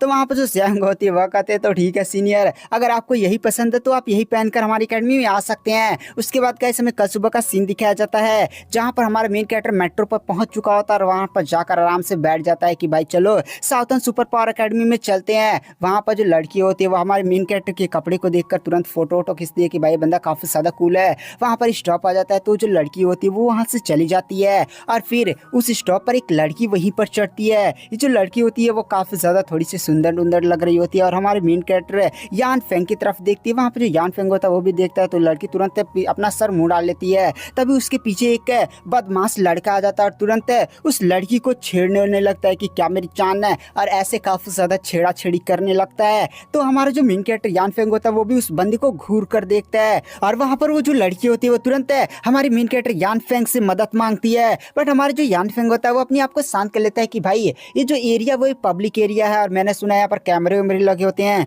तो लड़की कोई चाल नहीं चले, चलो इसको जो करना है वो करने दो, मदद ही नहीं करता है। तभी हमें एक स्क्रीन पर दिखाया जाता है जो इस सारी घटना को देख रही होती है और वो जो लड़की होती है गुस्से में कहती है कि किस तरह का ये बंदा है यार, ये कैसे एक हीरो बनेगा। मुझे विश्वास नहीं होता कि ये बंदा उसके सामने एक लड़की को छेड़ा जा रहा है और वो उसे बचा नहीं रहा है। ये बंदा कितना ज्यादा हरामी हो सकता है और काफी ज्यादा गुस्सा करने लगती है। तो गाइस आज की वीडियो की एक्सप्लेनेशन को यहाँ पर एंड कर देते हैं। आई होप आपको वीडियो पसंद आई हो। वीडियो पसंद आया तो एक बार चैनल को लाइक सब्सक्राइब तो गाइस इस एपिसोड की स्टार्टिंग में हमें इन दोनों को दिखाया जाता है, जहाँ पे ये लड़की जिसका नाम होता है लान वो काफी ज्यादा गुस्सा होती है। तो वहाँ पर जो चश्मिश बंदा होता है वो सीनियर लान को शांत कराते कहता है सीनियर लान शांत जाइए। इस यान फेंग यानी हमारे मेन कैरेक्टर को यूनर ने रिकमेंड किया। यूनर किसी ऐसे वैसे बंदे को रिकमेंड तो करेगी नहीं। तो वहाँ पर जो लान होती है वो भी कहती है कि भाई पर फिर भी ये बंदा कितना ज्यादा डिस्गस्टिंग है, इसके सामने एक लड़की छेड़ी जा रही है और ये उसकी हेल्प नहीं कर रहा है। तो वहाँ पर जो चश्मिश बंदा होता है वह कहता है कि शायद ये बंदा अपनी पावर छिपा रहा है। तो लान बोलती है अच्छा ये बात है, रुको मुझे इसके ऊपर थुकवाना होगा ताकि ये बंदा गुस्सा हो जाए और अपनी पावर्स को शो करे। तो गाइस वहाँ पर जो चश्मिश होता है वह कहता है अरे सीनियर लान इसके ऊपर आप थूकने को बोलेंगे सामने वाले बंदे से, भाई वो बंदा गुस्सा हो गया, पावरफुल निकला, तोड़ ताड़ कर रख दिया। तो यहाँ पर जो सीनियर लान होती है वो तुरंत अपने वॉकी टॉकी से इस बंदे को संदेश भेज देती है कि हमारे मेन कैरेक्टर पर थूक दे। तो वो जो बंदा होता है वो हमारे मेन कैरेक्टर के कपड़ों के ऊपर थूक देता है। इस बात से हमारी यान फेंग को काफी ज्यादा गुस्सा आ जाता है। सीन को देखने के बाद वहाँ पर जो चश्मिश होता है वो कहता है लो भाई गया, अगर वो बंदा स्ट्रांग हुआ तो सच में आज उसे तोड़ कर रख देगा। हमारा मेन कैरेक्टर काफी ज्यादा गुस्से में सीधे ही उस बंदे को पास पहुंच जाता है। तो वो बंदा भी सतर्क हो जाता है कि भाई अगर ये अटैक करेगा तो मैं भी अटैक करूंगा। लेकिन वहाँ पर जो हमारे यान फेंग है वो भी उसके ऊपर थूक देता है और थूकने के बाद वहाँ से चुपचाप स्टेशन से बाहर निकल जाता है। इस नजारे को देखने के बाद ये भी लड़का भी काफी ज्यादा शौक हो जाता है कि भाई मैंने इस पर थूका तो इसने मुझ पर थूक दिया। इस सारी घटनाओं को देखने के बाद वहाँ पर लान को काफी ज्यादा गुस्सा आता है और वह चिल्लाकर कहती है भाई ये हीरो कैसे हो सकता है, ऐसे बंदे को मैं अपनी एकेडमी में कभी भी एडमिशन नहीं दूंगी। तो पीछे वाला चश्मिश उसे समझाने की कोशिश करता है बट लान उसे धर देती है, जिसकी वजह से बंदा जाकर सीधे दीवार में टकराता है। वहाँ पर लान गुस्से में जाते हुए कहती है आज मैं इस बंदे को छोड़ने नहीं वाली हूँ, किसी भी हालत में इसको तोड़ कर रख दूंगी, मैं इसे सुपर हीरो लाइसेंस नहीं लेने दूंगी। और काफी ज्यादा गुस्से में सीधे हमारे मेन कैरेक्टर को पीटने के लिए निकल जाती है। गाइस यहाँ पर चश्मिश बंदा बोलता है कि भाई ये जो लान है वो एकदम पागल लड़की है, मुझे यान फेंग की हेल्प करनी होगी वरना यान फेंग आज काफी ज्यादा गंदी तरीके से पिटने वाला है। उसके बाद गाइस हमें इस लड़की को दिखाया जाता है रो रहा होता है जो इस लड़की को छेड़ आता है। तो हमें पता चलता है गाइस ये एक लड़का नहीं बल्कि लड़की ही था और ये दोनों भी साथी थे। तो पीछे वाली लड़की उसे शांत करवाती है कि अरे शांत हो जाए, उसने केवल आप पर थूका ही है ना। उसके बाद गाइस हमें चश्मिश को दिखाया जाता है जो उन दोनों को फोन मिलाकर कहता है कि जाओ सीनियर लान को कुछ टाइम तक उलझा कर रखो, मैं जाकर यान फेंग की हेल्प करता हूँ। भाई सीनियर लान काफी ज्यादा गुस्से में है। तो वहां पर वो दोनों लड़कियां भी कहती हैं क्या सीनियर लान सच में काफी ज्यादा गुस्सा है, बट भाई अगर हम उनके सामने जाएंगे तो पिट जाएंगे, बट चलो हम करते हैं। तो गाइस वहां पर जो चश्मिश होता है वह कहता हाँ बस केवल तुम्हें कुछ ही समय तक रोकना है, मैं इस यान फेंग को ढूंढता हूँ और तुरंत उसको किसी सेफ जगह पर लेकर जाता हूँ। उसके बाद गाइस यहाँ पर ये जो चश्मिश बंदा होता है वो एक स्पीड वाला सुपर पावर रखता था, जिसकी वजह से वो तुरंत अपनी स्पीड की पावर्स का यूज करते हुए सीधे हमारे यान फेंग को ढूंढने के लिए निकल जाता है। और हमें यान फेंग का सीन दिखाया जाता है जो भटक चुका होता है, रास्ता मेट्रो से कहीं गलत जगह पर उतर चुका था। यहाँ पर जो यान फेंग होता है वह कहता है कि भाई जब मैं उस मशीन में बैठा था, मतलब मेट्रो में बैठा था ना, तब मुझे ऐसा फील हो रहा था कि कोई बंदा मुझ पर कभी से नजर रखा हुआ है। गाइस वो कैमरा की बात कर रहा है। तभी गाइस यहाँ पर जो चश्मिश होता है वो भी आ जाता है और कहता है अरे यान फेंग सीनियर इधर इधर, ओहो अब फाइनली मेरे को मिल ही गए, आपको ढूंढने के लिए सच में मेरे को काफी ज्यादा मेहनत करनी पड़ी है। तो वहां पर जो यान फेंग होता है वह कहता है कि भाई तुम कौन हो, तुम मेरे को कैसे जानते हो। तो वहां पर जो चश्मिश होता है वह कहता है सीनियर इन बातों को साइड रखिए, जो मेट्रो में सारी घटना आई थी वो आपका एक टेस्ट था। तो वहां पर जो यान फेंग होता है वह कहता है टेस्ट था, अरे भाई ऐसा कौन सा, इतना छोटा लड़की बचाने वाला टेस्ट कौन रखता है। तो वहां पर जो चश्मिश होता है वो सारा रीजन पकड़ जल्दी जल्दी बताने लगता है। तो वहां पर जो हमारे मेन कैरेक्टर होता है वो तुरंत अपनी पावर्स का यूज करता है और चश्मिश पर हीलिंग पावर का यूज करता है, क्योंकि चश्मिश काफी ज्यादा दौड़ा उड़ा था हमारे मेन कैरेक्टर को ढूंढने के लिए और थोड़ा सा घायल भी था। तो उसकी सारी इंजरीज को बढ़िया से हील कर देता है। इस चीज को देखने के बाद वहां पर जो चश्मिश होता है वो भी काफी ज्यादा खुश हो जाता है और कहता है अरे सीनियर आपके पास मल्टीपल सुपर पावर्स है क्या, मेरे को विश्वास नहीं होता यार, अब सच में काफी ज्यादा कमाल के हैं। और वह फिर सीनियर लान की सारी घटना बताने लगता है कि भाई सीनियर लान आपको ढूंढ रही पीटने उठने के लिए और एक थोड़ी सी पागल लड़की है। तो वहां पर जो हमारा यान फेंग होता है वह कहता है कि भाई मेरा सीनियर लान जो भी तुम्हारी ये लड़की बंदी है, मेरा कोई इससे पंगा नहीं है, मैं तो केवल यूनर के कहने पर साउथर्न सुपर एकेडमी को ज्वाइन करने के लिए आया हूँ ताकि वहां पर टीचर बनकर डिसेपल को ट्रेन करके फिर से अपने तियानशन सेट की बेस को रख सकूं और मैं फिर से अपने तियानशन सेट को बनाऊंगा, यही मेरा पहला स्टेप होगा। तो वहां पर जो चश्मिश होता है वह कहता है कि अरे सीनियर, मैं तो यही आपको बताना हूँ, साउथर्न सुपर एकेडमी को ज्वाइन करने से पहले आपको पहले सुपर हीरो लाइसेंस लेना पड़ेगा। बिना सुपर हीरो लाइसेंस के आप उसके अंदर एज अ टीचर काम नहीं कर सकते। तो मैं आपको यही कहने आया हूँ, चलिए जल्दी से ना आपका सुपर हीरो लाइसेंस दिलवा देता हूँ। आपकी पावर जितनी है उससे आपको थोड़ा सा टाइम नहीं लगेगा। चलिए चलते हैं। तो वहाँ पर जो हमारा मेन कैरेक्टर होता है वो भी उनकी बात को सुनता और कहता है तो ठीक है, चलो कहाँ पर चलना है। ये बात सुनने के बाद चश्मिश भी काफी ज्यादा खुश हो जाता है और कहता है भाई आपका एकदम कोटि कोटि धन्यवाद, चलिए मैं आपको लेकर चलता हूँ। तभी गाइस वहाँ पर एक काफी ज्यादा पावरफुल ऑरा फैलता है और वहाँ पर लान पहुंच चुकी होती है और वो अपने लाश से काफी ज्यादा पावरफुल जमीन पर अटैक करती है। पूरा जमीन वमीन ही टूटने लगता है और ये जो अटैक होता है वो जाकर सीधे चश्मिश से टकराता है, जिसकी वजह से वहाँ पर जो चश्मिश होता है वो उड़ते हुए सीधे दूर जाकर गिरता है। और वहाँ पर जो लान होती है वह कहती है वो चश्मिश से, आज तुम मेरे इससे इस बंदे को बचाकर लेकर नहीं जा सकता, आज मैं इससे हिसाब क्लियर करूंगी। पहले तू इतना ज्यादा हरामी कैसे हो सकता है, ऐसा कोई सुपर हीरो होता है क्या। तभी गाइस ये लड़की भी आ जाती है और कहते हैं चश्मिश भाई क्या हालचाल है, थोड़ा सा प्रॉब्लम हो गई है। और गाइस इस व्हाइट वाली लड़की का नाम लिन होता है। तो चश्मिश बोलता है अरे लिन, मैंने कहा था ना तुमको सीनियर लान को कुछ टाइम तक रोक कर रखना यार, थोड़ा सा बस और उसे रोक कर रखना था। तो वहां पर जो लिन होती है वह कहती है भाई देख रहे हो सीनियर लान ने हमारा क्या हालत किया है, हमने भी उन्हें रोकने की कोशिश की थी। ये बात देखने के बाद चश्मिश भी कहता है भाई ये लड़की सच में काफी ज्यादा क्रूएल है। और वो हमारे मेन कैरेक्टर से कहता है कि भाई हीरो लाइसेंस वाला भी प्लान कैंसिल करते हैं, चुपचाप यहाँ से निकलते हैं, चलो चलते हैं। और वो हमारे मेन कैरेक्टर को भगाने वाला था, बट वहां पर जो लान होती है वो गुस्से में चश्मिश की तरफ देख कर कहती है कि भाई तू इसे ले कर जा, एक बार तू अगर इसे यहाँ से भगा कर लेकर चला गया ना तो भाई तू मिलेगा तो मैं इतना कूटूंगी ना कि 10 दिनों तक तू बेड से नहीं उठेगा। ये बात जानने के बाद वहां पर जो चश्मिश होता है वो भी काफी ज्यादा डर जाता है। हमारा मेन कैरेक्टर यान फेंग बोलता है कि अरे तुम कौन है यार, तो तुम मेरे से पंगे क्यों ले रहे हो, मैं तो तेरे को जानता भी नहीं हूँ, मैं तो तुमसे लाइफ में पहली बार मिल रहा हूँ। ये बात सुनने के बाद लान तुरंत अपनी पावर्स को एक्टिवेट करने लगते हैं, तुरंत अपने पावर वाले फॉर्म में आ जाती है और तुरंत अपनी सुपर पावर को एक्टिवेट करती है। तुमने मेरे को इतना ज्यादा गुस्सा दिलाया है ना कि मैं अभी देखती हूँ तुम किस तरह से सुपर हीरो लाइसेंस ले पाते हो, पहले तुम मुझसे निपटो, आज मैं तुम्हें बहुत ही ज्यादा गंदी तरीके से पीटने वाली हूँ। तो हमारा मेन कैरेक्टर बोलता है कि भाई एक बात बता, तुमने किस तरह का स्पेल यूज किया, तुम तो एक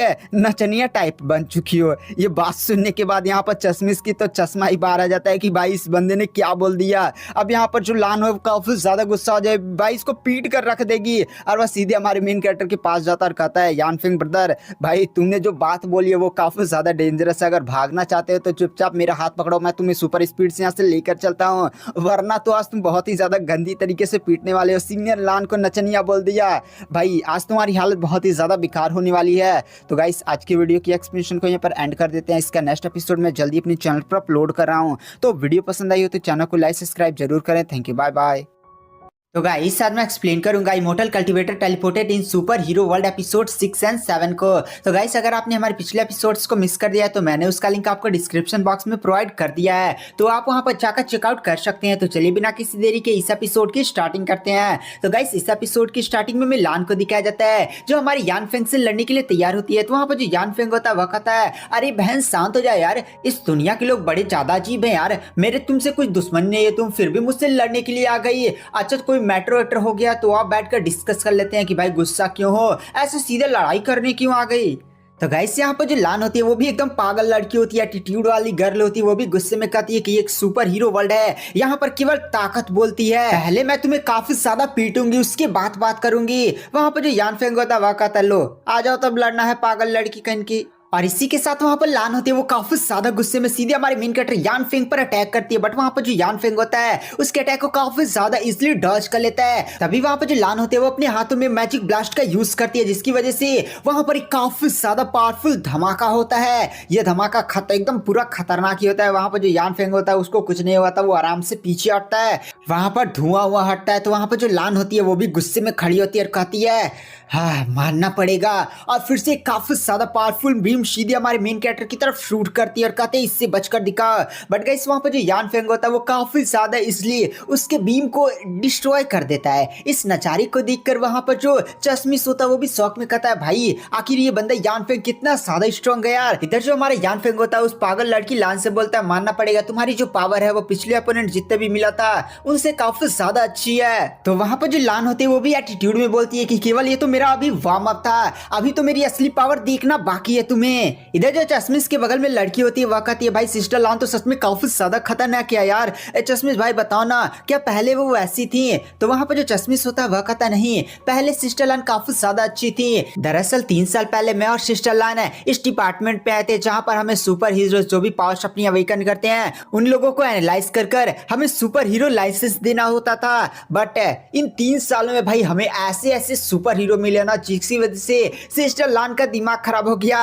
एक बंदा था जो अपना सर दीवार पर मारकर से दीवार तोड़ता था, एक बंदा था पद्दू हीरो, मतलब वो गैस छोड़ता था जिससे सभी लोग बेहोश हो जाए। और इन सभी की वजह से सिस्टर लान को काफी ज्यादा गुस्सा आने लगा और जो भी सुपर हीरो लाइसेंस के लिए अप्लाई करता था पहले से वह सिस्टर लान उनका टेस्ट लेती थी। अगर उनका बिहेवियर थोड़ा सा भी बुरा लगता तो भाई बहुत ही गंदी तरीके से उन लोग को मारती थी, एकदम ट्रेन में घुस घुस कर मारते थे। यहाँ पर जो सिस्टर लान होती है वो भी अपनी पावर्स को एक्टिवेट करते हुए कहती है कि इन 3 सालों के अंदर मुझे कोई इतना ज्यादा पावरफुल अपोनेंट नहीं मिला, बट आज मैं अपनी पूरी पावर्स तुम्हें शो कराने वाली हूँ, बहुत ही गंदी तरीके से तुम्हें मारने वाली हूँ। हमारा जो यानफेंग होता है वह कहता है क्या तुम्हारी केवल यही पावर्स है फुल? इस बात को सुनने के बाद सिस्टर लान को भी याद आता है गुस्सा और कहते हैं रुको अभी मैं बताती हूँ। और काफी ज्यादा पावर को एक्टिवेट करते हुए अपने आसपास कई सारे मैजिक बॉल को क्रिएट करते हैं और उन सभी मैजिक बॉल से सीधे हमारे मेन कैरेक्टर यानफेंग पर अटैक करती है। बट वो सारे मैजिक बॉल सीधे जाकर यानफेंग से धाए धाए धाए उसकी बॉडी पर टकराते हैं और वहां पर यानफेंग को कुछ भी नहीं होता है। वहां पर जो यानफेंग होता है वह कहता है क्या बच्चों वाला अटैक है यार तेरा। तो वहां पर जो लान होती है वो अपनी पूरी 100% पावर को एक्टिवेट करते हुए कहती है ये है मेरी 100% मैजिक पावर और काफी ज्यादा पावरफुल पंच मारने के लिए सीधे हमारी यानफेंग की तरफ बढ़ने लगती है। वहां पर जो यानफेंग होता है वो भी कहता है तुम जैसी लड़कियों को मैं जानता हूँ कैसे सुधारना है। और सिस्टर लान को एक काफी ज्यादा पावरफुल तमाचा मार देता है। तमाचा इतना पावरफुल होता है देखना पूरा कितना बड़ा बाउंडर वाउंडर जैसे आ गया है। इधर इस नचारी को देखने के बाद चश्मिश और लड़की भी काफी ज्यादा शौक हो जाती है कि भाई सिस्टर लान को पड़ा तमाचा। उसके बाद गाइस हमें दिखाया जाता है सिस्टर लान को जो तमाचा पड़ा होता है पूरा जमीन के अंदर छेद हो चुका होता है। सिस्टर लान भी बाहर आती है और खांसती है। सिस्टर लान भी गुस्से में कहती है बास्टर्ड है तूने मुझे तमाचा मारा मैं तुझे छोड़ूंगी नहीं। अगर मेरी 100% पावर तुम्हें हराने के लिए काफी नहीं है तो मैं अपनी पावर्स को और भी ज्यादा इंक्रीज करूंगी, 100% और भी ऊपर लेकर जाऊंगी, पूरी अपनी लिमिट को क्रॉस करूंगी। तभी गाइस अचानक से हमारा मेन कैरेक्टर सीधे उसकी आंखों के सामने आ जाता है, एक झटके के अंदर आया होता है। इस नजारे को देखने के बाद सिस्टर लान भी काफी ज्यादा शौक हो जाती है कि भाई ये कैसे हो सकता है, एक पल के अंदर मेरे सामने ये कैसे आ गया। वहां पर जो हमारा मेन कैरेक्टर होता है कहता है चलो मैं तुम्हें अपनी कुछ टेक्निक्स दिखाता हूँ और सीधे ही लान पर एक काफी ज्यादा पावरफुल अटैक करता है जिसकी वजह से लान आसमान में उड़ते हुए सीधे स्पेस में जाने लगती है। इधर जो यानफेंग होता है वो सीधे ही अर्थ के बाहर यानी स्पेस में चला जाता है। उधर जो लान होती है वो उड़ते उड़ते अभी भी स्पेस में आ रही होती है। वहां पर जो यानफेंग होता है उसको स्पेस में अपनी पावर्स की मदद से पकड़ता है और फिर से उसको अटैक कर जमीन में फेंक देता है और फिर से गायब होता है और सीधे जमीन पर आकर खड़ा होता है कि भाई आओ गिरो फिर से मैं तुम्हें ऊपर उठा लूंगा। बट वहां पर जो लान होती है वो गिरते गिरते भी कहती है नहीं मैं तुझे अपनी असली पावर दिखाती है और सीधे ही अपनी पावर्स को 500% बढ़ा लेती, 5 गुना ज्यादा अपनी पावर्स को एकदम लिमिट को क्रॉस करवा देती। 500% पावर बढ़ाने की वजह से वो हमारे मेन कैरेक्टर पर काफी ज्यादा पावरफुल अटैक करती है। बट वहां पर जो यानफेंग होता है उसके अटैक को काफी ज्यादा इसलिए रोक लेता है और गाइस वहां पर हमें काफी ज्यादा पावरफुल धमाके को दिखाया जाता है। इधर जो चश्मिश और वो दोनों लड़कियां होती है वो कहती है कि भाई ये किस तरह की बैटल चली है, एकदम मेरा सर और दर्द कर कितनी ज्यादा आवाज एकदम पूरा धुआं धुआं हो जाता है। चश्मिश भी जोर से चिल्लाता है कि भाई आज हम लोग यहाँ पर बचेंगे या नहीं कि यहीं पर खत्म होने वाले हैं। और फिर कैसे में लान को दिखाया जाता है एकदम धूम में घसटती हुई पीछे जाती है और फिर वो खड़ी होकर कहती है आखिर वो बंदा इतना ज्यादा स्ट्रॉन्ग कैसे हो सकता है, उसने मेरे अटैक को कैसे रोक लिया। और फिर गैस हमें यानफेंग को दिखाया जाता है जो स्पेस में होता है और स्पेस में ही अर्थ पर काफी ज्यादा पावरफुल स्ट्राइक मारता है और यह स्ट्राइक इतनी ज्यादा पावरफुल होती है कि हमें अर्थ पर दिखाया जाता है पूरी जमीन एकदम फट फट फटने उठने लगती है। और हमें दिखाया जाता है चश्मिश और वो जो 2 लड़कियां थी उनके बीच से एकदम गया था जहां पर ये सफेद कपड़ा पहने हुई लड़की खाती है। अरे चश्मिश भाई ठीक तो है ना? चश्मिश थोड़ा सा साइड हट गया वरना तो आज तो गया ही था। और इधर जो लान होती है वो भी शौक में कहती है बंदा इतना ज्यादा स्ट्रॉन्ग कैसे हो सकता है। इधर जो हमारा मेन कैरेक्टर यानफेंग होता है वो फिर वहीं पर आता है लान के पास और कहता है क्या हुआ लड़की, मैंने तुम्हें डरा दिया क्या?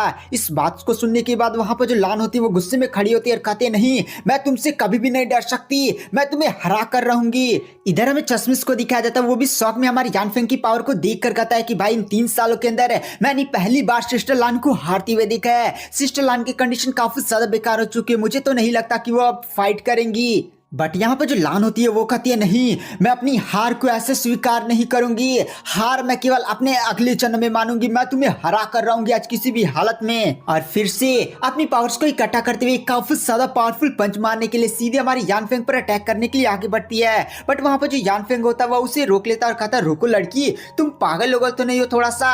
देखो, जब तुम्हारे सामने एक पावरफुल अपोनेंट खड़ा हो और तुम्हें लगे कि भाई वो मुझसे काफी ज्यादा स्ट्रॉन्ग है, तो चुपचाप वहां से कल्टी लेनी चाहिए, अपने पावर्स को इंक्रीज करनी चाहिए, फिर उससे दोबारा आकर फाइट करनी चाहिए। भागने में एकदम भलाई होती है, ये नहीं कि तुम्हारे सामने इतना ज्यादा पावरफुल अपोनेंट खड़ा हो, तुम तलवार लेकर करती पहुंच जा रही हो। अगर तुम मेरे सुआनियो कॉन्टिनेंट पर होती, तुम्हारी इन हरकतों की वजह से तुम कब का टपक चुकी होती है। तो वहां पर जो लान होती है वह कहती है तुम्हारी दुनिया नहीं है, ये अर्थ है, अर्थ है। तो हमारा जो मेन कैरेक्टर होता है वह कहता है चलो यार तुम्हें थोड़ी सी अपनी और पावर्स को दिखाता हूँ, क्योंकि अभी मैं जो अपनी पावर्स का यूज कर रहा था वो फाउंडेशन बिल्डिंग की भी पूरी पावर नहीं थी, थोड़ी सी और मैं अपनी पावर्स को शो करने वाला हूँ। इस बात को सुनने के बाद वहां पर जो चश्मिश होता है वो भी काफी ज्यादा शौक में कहता है क्या ये बंदा अभी तक अपनी पूरी पावर्स के साथ फाइट नहीं कर रहा था, भाई आखिर असली स्ट्रेंथ क्या है इसकी। तो गाइस वहां पर जो लान होती है वह कहती है क्या तुम अब अपनी पूरी पावर्स मुझे शो करने वाले हो, हाँ हाँ दिखा तुम्हारी पूरी पावर्स कितनी है। तो वहां पर जो यानफेंग होता है वह कहता नहीं नहीं, मैं अपनी पूरी पावर शो नहीं करने वाला हूँ, केवल उसका छोटा सा हिस्सा जितना मैं यूज करते हुए एक गोल्डन पिल का निर्माण कर सकता हूँ। तो इधर ये सफेद कपड़ा पहने हुई लड़की भी कहती है अरे चश्मिश भाई आखिर ये गोल्डन पिल क्या है। तो वहां पर जो चश्मिश होता है वह कहता भाई मेरे को पता नहीं क्या कोई बम तो नहीं है। तभी क्या इधर हमें यानफेंग को दिखाया जाता है जो बोलता है जीडान है, और इसी के साथ है हमें उस टावर को दिखाया जाता है जिसके अंदर हमारा मेन कैरेक्टर कहता है उसके अंदर थोड़ी सी दरारें पड़ने लगती है, और अचानक से जो पूरा मौसम होता है वो अजीब सा चेंज होने लगता है। पूरे आसमान से खतरनाक खतरनाक बिजलियां तैयार होने एकदम धड़धा धड़धा इधर उधर गिरने लगती हैं। तो ये लड़की कहती है भाई आखिर ये चीज क्या है। तो हमारा मेन कैरेक्टर कहता है ये थंडर ट्रिब्यूलेशन है जिसका यूज करते हुए गोल्डन पिल का निर्माण किया जाता है। और इसी के साथ गाइस हमें एक कॉलेज का सीन दिखाया जाता है जहां पर एक बंदा सीधे टीचर के पास दौड़ते हुए कहता है टीचर ये देखिए बाहर क्या हो रहा है, बाहर मौसम देखिए। तो सभी स्टूडेंट बाहर भागते और कहते भाई ये दुनिया खत्म होने वाली है क्या। और इसी के अंदर गाइस हमें यूनर को दिखाया जाता है, यूनर भी बाहर आती है जहां पर दो स्टूडेंट्स आपस में बातें कर रहे थे कि भाई आखिर इतनी ज्यादा भयानक मौसम कैसे हो सकता है, बिजली इतनी ज्यादा पावरफुल लग रही है कि अगर इसके अंदर एक गॉड लेवल का हीरो भी पड़ जाए तो उसकी ऐसी की तैसी हो जाएगी। तभी यहाँ पर जो यूनर होता है उसे याद आता है कि जो सिस्टर लान है वो हमारे मेन कैरेक्टर यानफेंग का टेस्ट लेने वाली थी, भाई उसी की वजह से कोई पंगा उंगा तो नहीं हो गया। इसलिए वहीं पर एक बंदे का गला वाला पकड़ते और कहते जल्दी से अपना इक्विपमेंट दे, और उसका लेते हुए इक्विपमेंट सीधे ही वो छत से छलांग लगा देती है। और वो इक्विपमेंट है एक फ्लाइंग टाइप होता है जो सीधे ही उड़ते हुए सिस्टर लान को बचाने के लिए निकल जाती है। और गाइस हमें आसमान में काफी ज्यादा पावरफुल बिजलियों के बवंडर को दिखाया जाता है जहां पर गाइस हमें पता चलता है कि अगर इसकी पूरी बिजली ना एक अर्थ पर गिरा दी जाए तो 37 मिलियन एकड़ का पूरा लैंड ही एक झटके के अंदर वहां पर हर एक चीज डिस्ट्रॉय हो जाएंगी। इतनी भयानक भयानक है बिजली वाली स्ट्राइक गिरेंगी। और गाइस हमारी यानफेंग की आंखों में बिजली वाली पावर दिखाई जाती है। इधर ये जो चश्मिश होता है उसके साथ जो दोनों लड़कियां होती है उन पर इतना ज्यादा भयानक प्रेशर पड़ा होता है कि वो लोग जमीन से उठ भी नहीं पा रहे होते हैं। चश्मिश भी कहता है कि भाई आखिर ये किस प्रकार की एनर्जी है, ये एनर्जी हम लोग पर इतने ज्यादा भयानक प्रेशर डाल रही है कि भाई अगर ये कुछ टाइम में खत्म नहीं होती इस एनर्जी की वजह से ही हम दबकर मर जाएंगे। भाई ये क्या है। यहाँ पे जो लान होती है वह कहते नहीं मैं ऐसे हार नहीं मान सकती, मैं एक गॉड लेवल की हीरो हूँ। और गाइस हमें पता चलता है सिस्टर लान एक गॉड लेवल की हीरो है, और गॉड लेवल की हीरो होते हुए मैं ऐसे हार नहीं मान सकती। और सीधे अपनी पावर्स को और भी ज्यादा इंक्रीज करती है। इस बार वह 10,000% गुना अपनी पावर्स को इंक्रीज कर लेती हैं, और सीधे ही जैसे वो आसमान की तरफ देखते हैं उन्हें फील होता है हमारे मेन कैरेक्टर की असली पावर। उन्हें ऐसा लग रहा होता है कि भाई वो हमारे मेन कैरेक्टर यानफेंग के सामने चींटी है। वो एकदम डरी हुई थी। तब उन्हें फिर से वो बात याद आती है कि जब तुम्हारे सामने कोई बहुत ही ज्यादा पावरफुल अपोनेंट खड़ा हो तो चुपचाप वहां से कल्टी मारने में ही भलाई होती है। और इन्हीं आवाजों के साथ यहाँ पर जो लान होती है वो बेहोश हो जाती है। और इसी के साथ गाइस वो पूरा जो बवंडर वंडर था वो सारी चीजें हट जाती हैं। और इसी के साथ हमें यूनर को दिखाया जाती है, वो भी उड़ते उड़ते फाइनली उस जगह पर पहुंच जाती है जहां पर एम्बुलेंस खड़ी होती है। और वहां पर कुछ डॉक्टर्स है सिस्टर लान को उठाकर लेकर जा रहे थे। तो यहाँ पर जो यूनर होती है डॉक्टर्स के पास जाकर कहती है आखिर सिस्टर लान को क्या हुआ है। तो डॉक्टर्स बताते हैं सिस्टर लान काफी ज्यादा थक चुकी है। सिस्टर लान ने अपनी पावर्स को काफी ज्यादा हद तक यूज कर दिया है जिसकी वजह से उनको रिकवर होने में मिनिमम 6 महीने तो लगेंगे ही। वो 6 महीने से पहले होश में नहीं आने वाली है। तो यहाँ पर जो यूनर यूनर होती है वो कहती है क्या 6 महीने, कोई तो इलाज होगा जिसकी मदद से हम इन्हें 6 महीने से पहले मतलब अच्छी खासे दिनों में कुछ टाइम में रिकवर कर सके। तो वहाँ पे जो डॉक्टर होता है वह कहता नहीं, यहाँ पे जो लान है उन्होंने अपनी 10 साल की मतलब 10 साल में जितनी पावर्स इकट्ठा की जाती है उतनी पावर्स उन्होंने एक बार में यूज कर लिया, जिसकी वजह से काफी ज्यादा एग्जॉस्ट हो चुकी हैं। इन्हें रिकवर होने में काफी ज्यादा समय लगने वाला है। तो यहाँ पर जो यूनर होती है वो सीधे हमारे मेन कैरेक्टर यानफेंग के पास जाकर कहती है कि तुमने हमारे सिस्टर लान के साथ क्या किया। तो वहाँ पर जो हमारा यानफेंग होता है वह कहता भाई मैं तुम्हें बुरा इंसान दिखता हूँ क्या, मैं तो उसको बता रहा था कि भाई गोल्डन एलेक्सर कैसे बनाया जा सकता है, और वैसे यहाँ पर केवल 2 ही बिजली गिरी थी उसमें ही उसका ऐसा क्या वैसा हो गया। तो वहाँ पर जो यूनर होती है वह कहते हैं चलो यार मेरे को पहले तुम्हारे साथ आना चाहिए था। वैसे क्या तुमने सुपर हीरो लाइसेंस को प्राप्त कर लिया क्या? मैं माफी मांगना चाहती हूँ, मेरे को पहले तुम्हें बता देना चाहिए था कि सुपर हीरो किसी भी एकेडमी में टीच करने के लिए तुम्हारे पास सुपर हीरो लाइसेंस होना ही चाहिए। तो हमारा मेन कैरेक्टर कहता है रुको पूछ कर बताता हूँ। और चश्मिश भाई क्या हाल चाल है, तुम मेरे को दिलाने वाले थे ना सुपर हीरो लाइसेंस। तो वहाँ पर जो चश्मिश होता वह कहता भाई चलो यार तुम यहाँ से निकलो, पहले मैं तुम्हारे घर पर लाकर मुंह पर मारूंगा लाइसेंस। तो हमारा मेन कैरेक्टर तो कहता है ठीक है ये बंदा मेरे को ला कर देगा। तो वहाँ पर जो यूनर होती है वह कहते तो ठीक है आप मेरे साथ चले साउथर्न सुपर हीरो एकेडमी, मैं आपको डॉर्मेट्री एरिया में जहाँ पर टीचर्स रहते हैं वहाँ पर लेकर चलती हूँ। और वैसे जो सफेद कपड़े पहने हुई लड़की थी वो तो यूनर के चिपक के उसके पीछे पीछे जाने लगते हैं क्योंकि वो भी उसी एकेडमी की डिसाइपल होती है। तो यहाँ पर जो यूनर होती है वो हमारे मेन कैरेक्टर यानफेंग से पूछती है कि अच्छा तुम बार बार उड़ते क्यों रहते हो, चल कर भी तो चल सकते हो ना। तो वहाँ पर जो यानफेंग होता है वह कहता है भाई जब मैं उड़ सकता हूँ तो पैदल पैदल क्यों चलूं। तो यहाँ पर जो यानफेंग होता है वह कहता अच्छा एक मेरी बात बताओ आखिर इस प्लेनेट पर किस तरह की पावर की रैंकिंग है। तो वहाँ पर जो यूनर होती है वह कहती है यहाँ पर बहुत सारे हीरोज की रैंकिंग है, अभी जो तुमने 2-3 हीरोज को पीटा था ना वो सभी गॉड लेवल के हीरोज थे और गॉड लेवल सबसे टॉप पर आता है। तो हमारा यानफेंग कहता है भाई यही सब है गॉड लेवल के हीरो, भाई मैंने इनको तोड़ ताड़ कर रख दिया, एक फाउंडेशन बिल्डिंग लेवल का कल्टीवेटर भी इन्हें तोड़ ताड़ के रख सकता है। तो वहाँ पर जो यूनर होती है वह कहती है हाँ मैं समझती हूँ तुम काफी ज्यादा स्ट्रॉन्ग हो, बट हमारी दुनिया इतनी भी आसान है जितना तुम समझ रहे हो, यहाँ पर भी बहुत ही ज्यादा पावरफुल पावर हाउसेस हैं। एक और है हीरोज की रैंकिंग है जिन्हें हमें एंशिएंट हिस्ट्री में देखने को मिलता है, जिन्हें हम लोग सुपर एंशिएंट हीरो कहा जाता है। ये लोग तब के हीरो हैं जब पहली बार इस अर्थ पर पावर अवेकन हुई थी। हमारी जो पावर है वो थोड़ी सी मैजिक साथ ही साथ हमारी इक्विपमेंट पर डिपेंड करती है, बट उनकी जो पावर है वो अलग ही लेवल की है। वो लोग टाइम को कंट्रोल कर सकते हैं, कोई स्टार की पावर्स को यूज कर सकता है, सन की पावर्स का यूज करता है। कितने सुपर हीरोज तो ऐसे हैं जो अपनी पावर्स का यूज करते हुए डायमेंशंस भी क्रिएट कर सकते हैं। तो हमारा मेन कैरेक्टर भी कहता है हाँ यार सच में ये लोग तो काफी ज्यादा अजीब मेरे को लगते हैं, मेरे को इनको पकड़ कर इन पर थोड़ा सा एक्सपेरिमेंट करना चाहिए। तो गाइस आज की वीडियो की एक्सप्लेनेशन को ये पर एंड कर देते हैं। वीडियो पसंद आई हो तो चैनल को लाइक सब्सक्राइब जरूर करें, मैं इसका नेक्स्ट एपिसोड जल्दी अपने चैनल पर अपलोड करने वाला हूँ। तो थैंक यू, बाय बाय। तो गाइस आज मैं एक्सप्लेन करूंगा immortal cultivator teleported in super hero world episode 8 और 9 को। तो गाइस अगर आपने हमारे पिछले एपिसोड्स को मिस कर दिया तो एक बार चैनल में जाकर वहां पर चेकआउट कर सकते हैं। मैंने इसका लिंक आपको डिस्क्रिप्शन बॉक्स में भी प्रोवाइड कर दिया, तो वहां पर भी जाकर आप सारे पार्ट्स को चेकआउट कर सकते हैं। तो चलिए बिना किसी देरी के इस एपिसोड की स्टार्टिंग करते हैं। तो गाइस एपिसोड की स्टार्टिंग में हमें यूनर हमारे मेन कैरेक्टर यानफेंग को दिखाया जाता है जो बातें करते करते जा रही होती है। जहाँ पर जो यूनर होती है वह कहती है अच्छा सीनियर यानफेंग आखिर अपने सेट को आप रीबिल्ड क्यों करना चाहते हैं। तो वहां पर जो यानफेंग होता है वह कहता है क्योंकि मेरे मास्टर ने सेट की जिम्मेदारी मुझ पर छोड़ी थी मरने से पहले। और इसी के साथ गाइस हमें पास्ट का सीन दिखाया जाता है जहां पर एक माउंटेन पर एक बूढ़ा व्यक्ति होता है। गाइस ये बंदा होता है हमारे यानफेंग का मास्टर। वहां पर जो यानफेंग का मास्टर होता है वह कहता है कि यानफेंग तुम पहले से इमोर्टल शोरियन रियलम पर पहुंच चुके हो और तुम सच में काफी ज्यादा टैलेंटेड हो, और मैं बूढ़ा हो चुका हूँ और मैंने पहले ही लाखों साल जी लिए हैं और मैंने अपनी इस पूरी लाखों साल की जिंदगी में इमोर्टल एम्परर लेवल तक पहुंचने की कोशिश की, बट मैं उस लेवल तक नहीं पहुंच पाया। बट मैं जानता हूं कि तुम उस लेवल को एक दिन अचीव जरूर करोगे। तो आज से मैं तुम्हें इस सेट का नया लीडर बनाता हूं और इस सेट का हमेशा ध्यान रखना और कभी भी अपने गुस्से को अपने ऊपर हावी मत होने देना, अपने आसपास के लोगों का ध्यान रखना। तो वहां पर जो हमारा मेन कैरेक्टर यानफेंग होता है वह कहता है ठीक है मास्टर, और इसी के साथ सीन प्रेजेंट में आ जाता है जहां पर जो यानफेंग होता है वह कहता है मेरी केयरलेसनेस की वजह से मेरा जो सेट सेट है वो डिस्ट्रॉय हुआ। अगर मैं थोड़ा सा और सतर्क रहता तो मेरा सेट कभी भी डिस्ट्रॉय नहीं होता, इसलिए मुझे अपने सेट को रीबिल्ड करना होगा और मैं ऐसा वापस जरूर कर रहूंगा।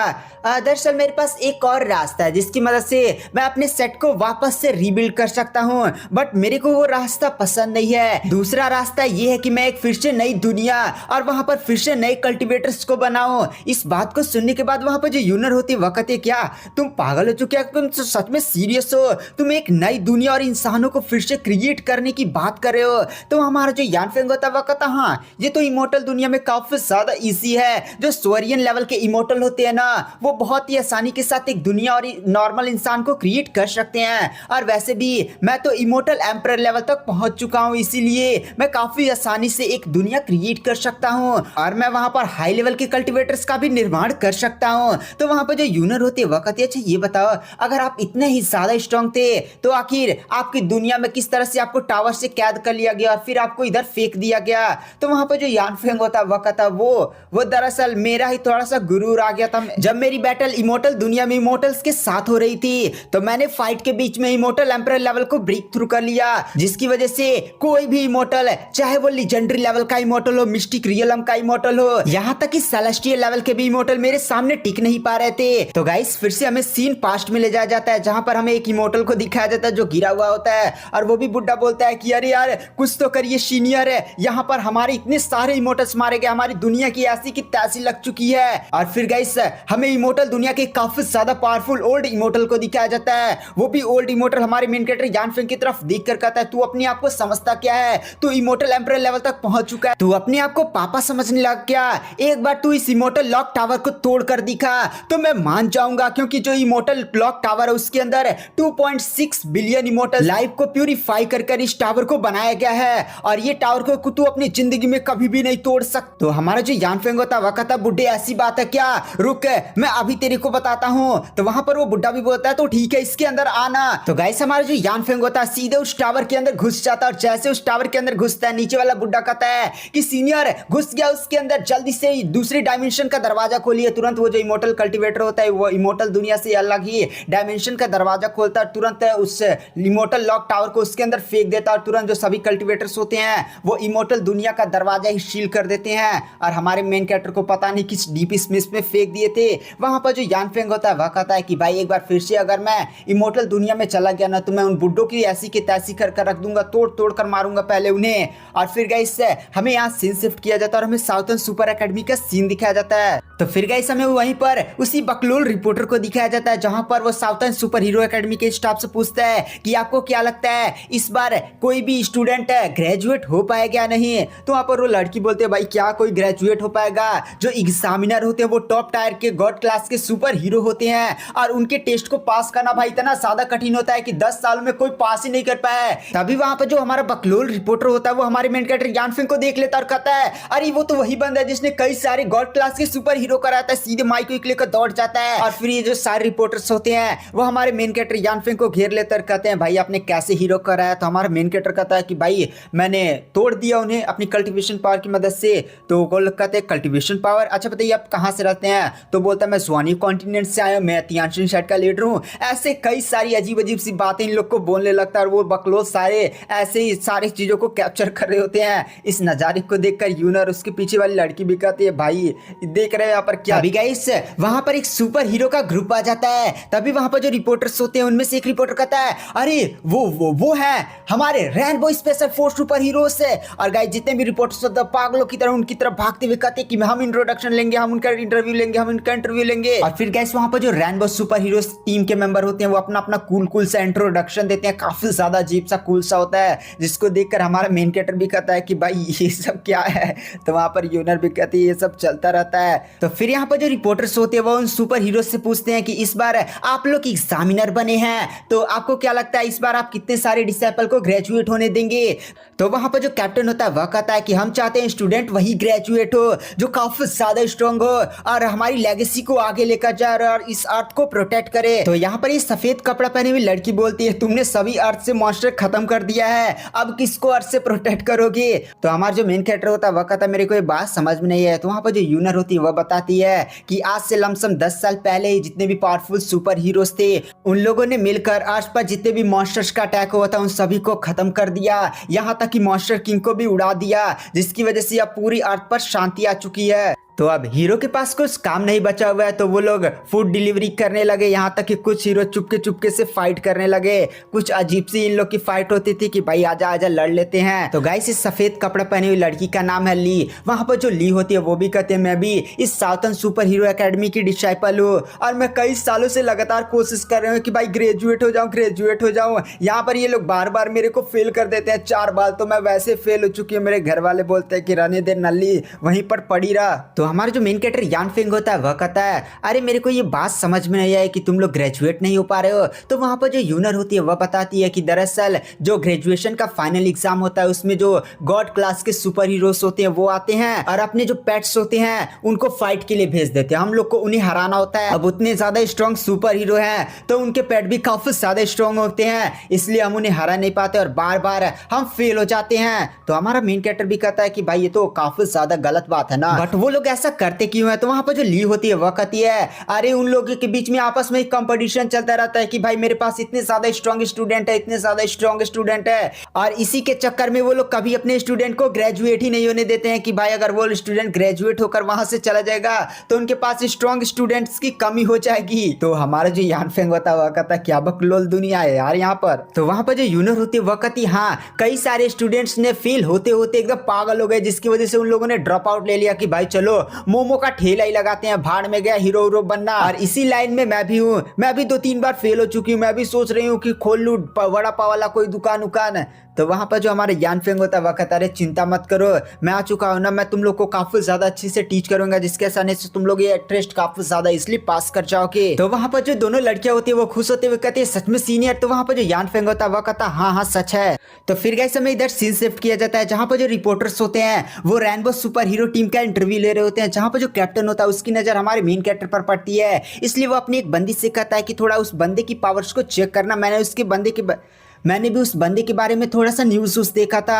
तो वहां पर वो जो लड़की होती है वो कहती है ठीक है कैप्टन, और फिर अपनी पावर्स का यूज करते हुए हमारे मेन कैरेक्टर की सुपर पावर को एनालाइज करने की कोशिश करती है, बट उसे ये पता चलता है कि भाई हमारे मेन कैरेक्टर के पास कोई भी सुपर पावर नहीं है। तो वहां पर लड़की अपनी टीम को बताती है कि भाई इस बंदे के पास कोई भी सुपर पावर नहीं है। तो दूसरा टीम मेंबर कहता क्या तुम क्या पागलों वाली बात कर रहे हो, उसके पास अगर सुपर पावर नहीं है तो हवा में उड़ कैसे रहा है। तो वहां पर तीसरा बंदा कैप्टन से बोलता है कैप्टन उस बंदे से थोड़ा सा मिलुल कर आते हैं क्या। तो वहां पर जो कैप्टन होता है वह कहता कोई बात नहीं, अभी हमें काफी ज्यादा इंपॉर्टेंट काम है तो उसके लिए चलते हैं, हम इन फालतू मैटर पर ध्यान नहीं देते हैं। तो गाइस हमारा जो मेन कैरेक्टर होता है यान फेंग और यूनर वो लोग आपस में बातें करते करते थोड़ा सा आगे जा रहे थे, बट हमारा मेन कैरेक्टर ध्यान नहीं देता है। वहां पर जो रेनबो सुपर हीरो टीम का कैप्टन होता है वो एक दूसरे के साथ टकरा जाते हैं। इधर जो मीडिया वाले होते हैं वो कहते हैं कि गाइस देख रहे हैं यहाँ पर 2 सबसे ज्यादा स्ट्रॉन्गेस्ट बंदे आपस में टकरा चुके हैं, इनके हरकतों को देखकर ऐसा लग रहा है कि भाई होगी यहाँ पर फाइट है, होगी यहाँ पर लड़ाई, आपको देखने को मिलेगा मसाला न्यूज से। बट हमारा जो मेन कैरेक्टर यान फेंग होता है वो कहता है सॉरी भाई वो गलती से लग गया, तुम जा सकते हो। तो वहां पर जो रेनबो सुपर हीरो टीम का कैप्टन होता है वो भी आराम से निकल जाता है, मीडिया वालों का मुंह उतर जाता है कि भाई हमने सोचा था यहाँ पर न्यूज उस मिलेगी। तो वहां पर जो यूनर होती है वो भी कहती है कि सीनियर यान फेंग है, मैंने सोचा था कि आप भी यहाँ पर लड़ाई उड़ाई करेंगे। तो वहां पर जो यान फेंग होता है वो कहता है कि भाई मैं तियानशी सेट का लीडर हूँ, ऐसे छोटी मोटी बातों पर लड़ाई झगड़ा कर। तो फिर गाइस हमें रेनबो सुपर हीरो टीम के कैप्टन को दिखाया जाता है, वो लोग आगे जा रहे होते हैं जहां पर उसके टीम मेंबर्स आपस में बातें कर रहे होते हैं कि कैप्टन आपको उस बंदे को सबक सिखाया जाना चाहिए यार, आप इतने ज्यादा स्ट्रांग हो, उसको तोड़ ताड़ कर रख देते और ऐसे अनसन बातें कर रहे होते। तो वहां पर जो कैप्टन होता है कहता भाई चुप हो जाओ, वो बंदा काफी ज्यादा स्ट्रांग, अगर मैं उससे फाइट करता ना तो मेरी ऐसी की तैसी हो जाती है। तो वहां पर जो उसकी टीम मेंबर होते हैं वो कहते हैं कैप्टन आप क्या बातें कर रहे हैं, कैप्टन आप कैसी बातें कर रहे हैं, आप गॉड क्लास रैंक के सेकंड सबसे ज्यादा स्ट्रॉन्गेस्ट हीरो हैं। तो वहां पर जो कैप्टन होता है वह कहता है भाई तूने देखा नहीं तेरा सिस्टम उसकी पावर नहीं बता पा रहा था, और मुझे अजीब सा फील हुआ कि अगर मैं उससे लड़ूंगा ना तो मैं आज मैं गंदी तरीके से पिटने वाला हूँ। तो चुपचाप है इस मैटर को साइड रखो और यहाँ से चलते हैं। वो जो लड़की होती है वो फिर से कहती है रुकी कैप्टन मैं एक बार और ट्राई करती हूँ। वो फिर से हमारे मेन कैरेक्टर की पावर्स को एनालाइज करने की कोशिश करती है, बट उससे कुछ भी नहीं होता। यहाँ तक कि हमारा मेन कैरेक्टर उससे नोटिस कर लेता है, लड़की भी डर जाती है और कहते चलो यार यहाँ से चलते हैं। फिर गाइस हमें साउथर्न सुपर एकेडमी की जहाँ पर टीचर रहते हैं उस एरिया का सीन दिखाया जाता है और उसके कमरे का सीन दिखाया जाता है जहाँ पर जो हमारे यान फेंग होता है वो आराम से बैठकर अपनी कल्टीवेशन कर रहा होता है। तभी गाइस वहाँ पर जो यूनर होती है वो कमरे के बाहर आती है और कहती है टीचर यान फेंग क्या आप है। तो वहाँ पर जो हमारे यान फेंग होता है वो बाहर आता है। तो वहाँ पर जो यूनर होती है वो कहती है ये लीजिए आपका सुपर हीरो लाइसेंस आ चुका है और जैसे उन लोग को पता चला कि आपने सिस्टर लान को हरा दिया है, उन लोगों ने तुरंत आपको गॉड क्लास का 7 सबसे ज्यादा स्ट्रॉन्गेस्ट सुपर हीरो बना दिया। और ये देखिए पूरा न्यूज में आपका ही नाम चल रहा है। तो हमारे जो यानफेंग होता वाकता रहता, मेरे को इस बात से फर्क नहीं पड़ता। अच्छा बताओ क्लास के अंदर मुझे कब टीच करना है? तो वहाँ पर जो यूनर होती वक्त आप कल से ही जा सकते हैं। तो हमारा मेन कैरेक्टर पूछता है क्लास के अंदर मेरे को कितने लोग मिलेंगे, मतलब कितने डिसाइपल मिलेंगे टीच करने के लिए। तो वहाँ पर जो यूनर होते वक्त इस टाइम आपके पास 40 स्टूडेंट्स हैं और आप बढ़िया से टीच उच करेंगे तो आप कुछ सालों के अंदर अपना सेट बना लेंगे। तो हमारा जो यानफेंग होता है वह कहता है सेट इतने सालों के अंदर नहीं बनता, एक बढ़िया सेट का निर्माण करने में लमसम 1000 साल लग जाते हैं, इसलिए उन लोग को प्रॉपर टीचिंग देनी पड़ेगी। तो फिर गाइस हमें क्लास के अंदर का सीन दिखाया जाता है जहां पर जो स्टूडेंट्स होते हैं उनमें से एक बंदा कहता है भाई मेरे को किसी भी हालत में पास होना है, मैं 10 सालों से लगातार फेल होता जा रहा हूँ भाई, मैं 10 साल पहले ग्रेजुएट हो गया होता और मेरी फिर शादी होती हो गई थी। इन लोगों ने मेरे को इसी क्लास के अंदर दबा कर रखा, कोई भी टीचर है यार बस मेरे को पास करवा दे। और ऐसे सभी डिसाइपल्स रोना धोना करने लगते हैं कि भाई पास होना है किसी तरह बस।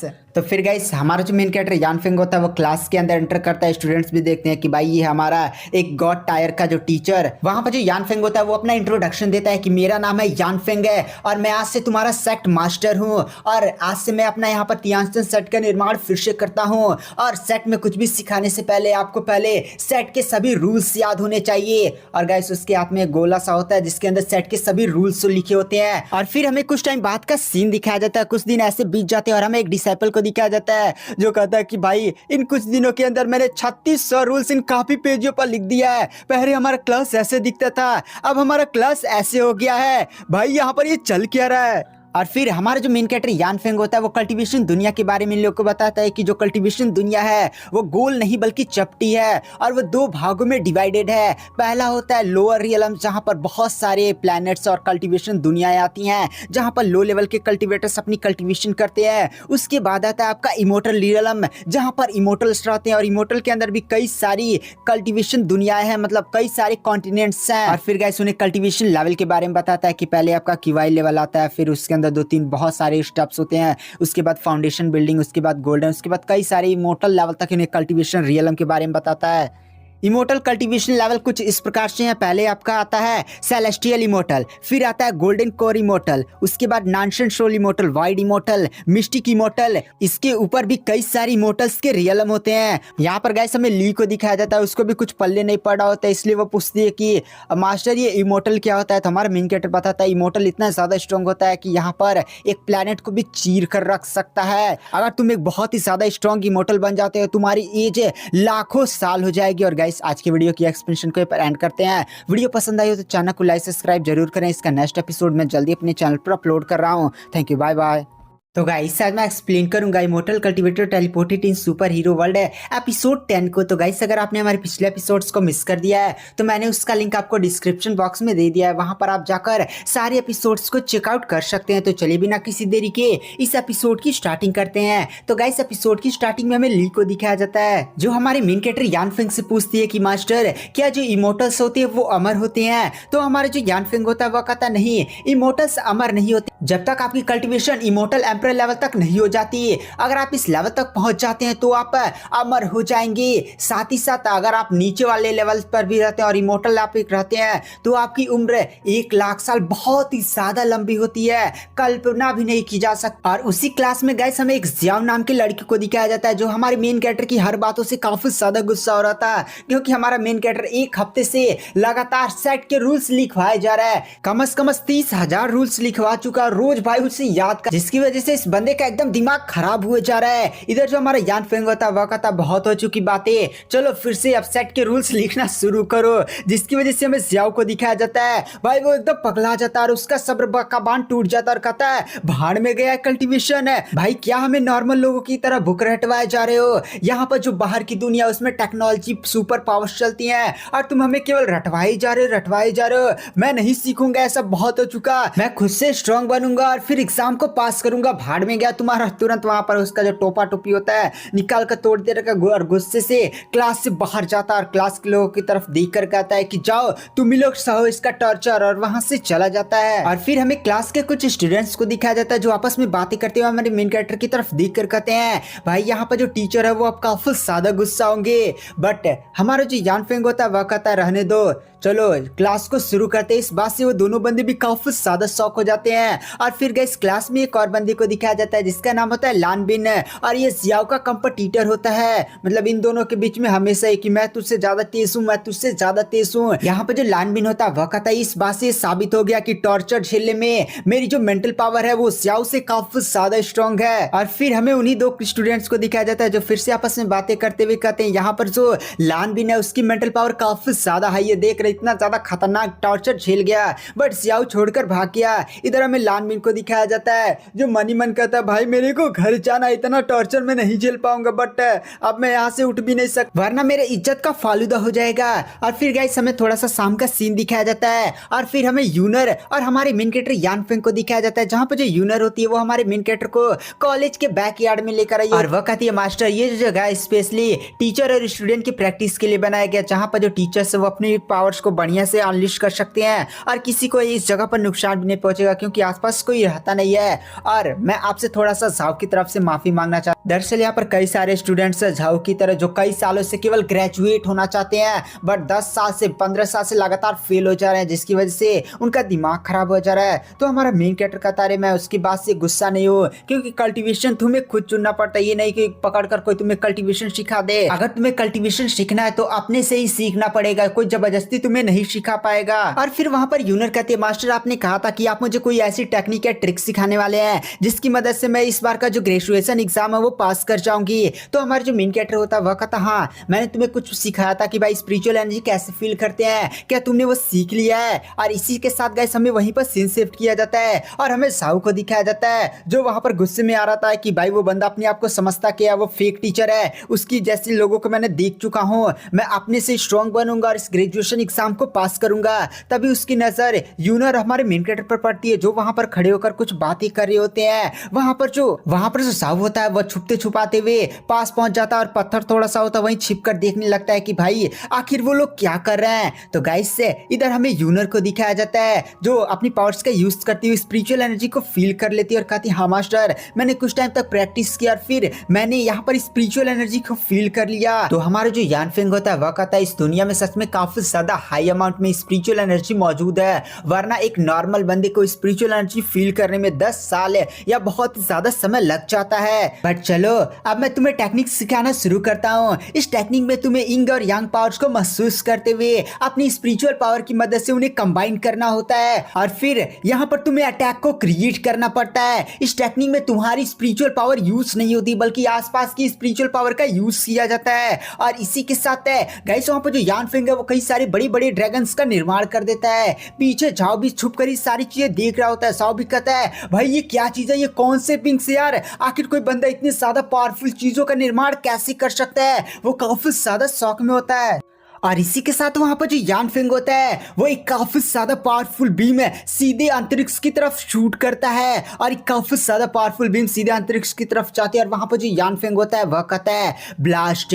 और इसी के साथ अर्थ के एकदम बहुत ही ज्यादा कोने वो ब्लास्ट होता है गाइस, एकदम न्यूक्लियर बॉम्ब की तरह ब्लास्ट होता है। और जब ये ब्लास्ट होता है तो एकदम पूरा जैसे आइस से एकदम पिघलने एकदम समुद्र में लहरें वहरें आ जाती है। शॉक वेव इतनी ज्यादा खतरनाक होती है कि वहां पर जो यूनर होती है वो तो उड़ने लगती है और कहती है टीचर बचाइए। बट हमारा जो यानफेंग होता है वो उसे पकड़ लेता है और हमें झाओ को दिखाया जाता है ये भी उड़ा होता है। कहता भाई ये कैसे हो सकता है, इस बंदे ने कौन सा अटैक किया। और हमें दिखाया जाता है एकेडमी के अंदर भी सारे लोग कांप चुके होते हैं। डिसाइपल्स बाहर देखते एकदम न्यूक्लियर बॉम्ब की तरह धमाका हुआ होता है। उसे देख कर कहते हैं कि भाई न्यूक्लियर वॉर शुरू हो गया क्या। इधर यूनर भी शॉक में कहती है टीचर ये सब क्या था। तो हमारा मेन कैरेक्टर बोलता है अरे मैं थोड़ी सी पावर ज्यादा है ना इसलिए थोड़ा सा अटैक हो गया। दरअसल ये जो टेक्निक है वो भी काफी ज्यादा पावरफुल है। इस टेक्निक में तुम्हें अपनी आसपास की स्पिरिचुअल एनर्जी को अपनी इंग और यान पावर की मदद से कंबाइन करते हुए अटैक को करना होता है। इसमें तुम्हारी स्पिरिचुअल एनर्जी का यूज नहीं किया जाता है। इसी के साथ वहां पर जो यानफेंग होता है वो अपने पास से वो टेक्निक निकालकर यूनर को दे देता है। वहां पर जो यूनर होती है वो भी टेक्निक को पढ़ती है और शॉक हो जाती है कि भाई आखिर ये टेक्निक किसने बनाया है। और वही बात हमारी यानफेंग से पूछती है। तो हमारा जो यानफेंग होता है वह कहता है कि इस टेक्निक को मैं जब 6 साल का था ना तब मैंने अपने सेट में बनाया था। दरअसल मुझे अपने सेट का इनर डिसेबल का टेस्ट देना था। सेक्ट में जो कंपटीशन होता है उसमें काफी ज्यादा मेरी स्पिरिचुअल पावर खत्म हो जाती थी, तो मैंने इस टेक्निक का निर्माण किया था ताकि बाहरी स्पिरिचुअल एनर्जी को यूज करते हुए अटैक किया जा सके, अपनी स्पिरिचुअल एनर्जी को फाइनल बैटल के लिए बचाया जा सके। यूनर भी शौक में कहती है क्या आपने 6 साल की उम्र में इतनी ज्यादा हाई लेवल की टेक्निक का निर्माण किया था। और फिर गाइस हमें कल का सीन दिखाया जाता है जहां पर साहु होता है वो बैनर होना चिपका करके I am sorry teacher please मुझे क्लास के अंदर ले लीजिए, एकदम क्लास के गेट पर झुका हुआ होता है। तो 2 स्टूडेंट आकर कहते हैं भाई रास्ते से हट, हमें अंदर जाना क्लास के। तो वहां पर साहु कहता है भाई पीछे से जाना तू। और इसी के साथ जो हमारा यान फेंग होता है वो क्लास के अंदर आता है, तो वहां पर साहु कहता है अरे टीचर प्लीज मेरे को माफ कर दीजिए, मेरे से गलती हो गई, प्लीज मेरे को क्लास के अंदर ले लीजिए। तो वहां पर जो यान फेंग होता है वह कहता है चलो क्लास के अंदर आओ। जिस बात से वहां पर साहु भी काफी ज्यादा शौक हो जाता है कि भाई टीचर इतनी जल्दी मान गए, और वो बोलता है टीचर आप सच में काफी ज्यादा अच्छे हैं, चलिए क्लास के अंदर उनका स्वागत करता है। तो गाइस आज मैं एक्सप्लेन करूंगा immortal cultivator teleported in super hero world है एपिसोड 11 to 30 को। तो गाइस अगर आपको हमारी इस वीडियो की एक्सप्लेनेशन पसंद आती है तो चैनल को लाइक सब्सक्राइब जरूर करें। तो चलिए बिना किसी देरी के इस एपिसोड की स्टार्टिंग करते हैं। तो गाइस एपिसोड की स्टार्टिंग में जो साहु होता है वो माफी वाफी मांगकर क्लास में आकर बैठा होता है। तो आसपास के स्टूडेंट बोलते हैं साहु भाई आपके कपड़ों में से काफी ज्यादा गंदी सी स्मेल आ रही है, जैसे आपने कचड़े में लोड करा रहा है। तो वहाँ पर साहु कहता है चुप रहो, क्या अजीब सी बातें करो, मेरे ड्रेस से कोई स्मेल नहीं आ रही है। और वह फिर बताता है कि क्लास से गुस्से में जाने के बाद उसने अपने ड्रेस को कचड़े में फेंक दिया था। और फिर पिछले एपिसोड में जब उसने हमारे मेन कैरेक्टर की पावर्स को देखा था तो भाई वो फिर से उस ड्रेस को ढूंढने के लिए कचड़े में गया था, इसलिए उसके कपड़े से कचड़े की स्मेल आ रही है। तो यहाँ पर जो लान बीन होता है वो सोचता है कि साहु क्लास छोड़कर चला गया था और फिर वापस से क्लास में आ चुका है, यानी कुछ न कुछ तो हुआ है गड़बड़। यहाँ पर जो यान फेंग होता है वो क्लास में आ जाता है और कहता है सारे लोग शांत हो जाओ, आज की क्लास को स्टार्ट करते हैं। आज की खास बात यह है कि आज हम लोग 36,000 रूल्स को फिर से कॉपी नहीं करेंगे। ये बात सुनने के बाद क्लास के सभी लोग काफी ज्यादा खुश हो जाते हैं कि मास्टर अब आप लगता है हमें कोई टेक्निक वेक्निक सिखाने वाले, वो लोग काफी ज्यादा खुश हो ही रहे होते हैं। बट हमारा जो यान फेंग होता है वह उनकी खुशी पर पानी छेड़ते हुए बोलता है कि अब तुम लोग 36,000 रूल्स जो तुमने लिखा उसे याद करोगे। ये बात सुनने के बाद सभी लोग बेहोश हो जाते हैं कि मास्टर यार 36,000 रूल्स कैसे याद होगा।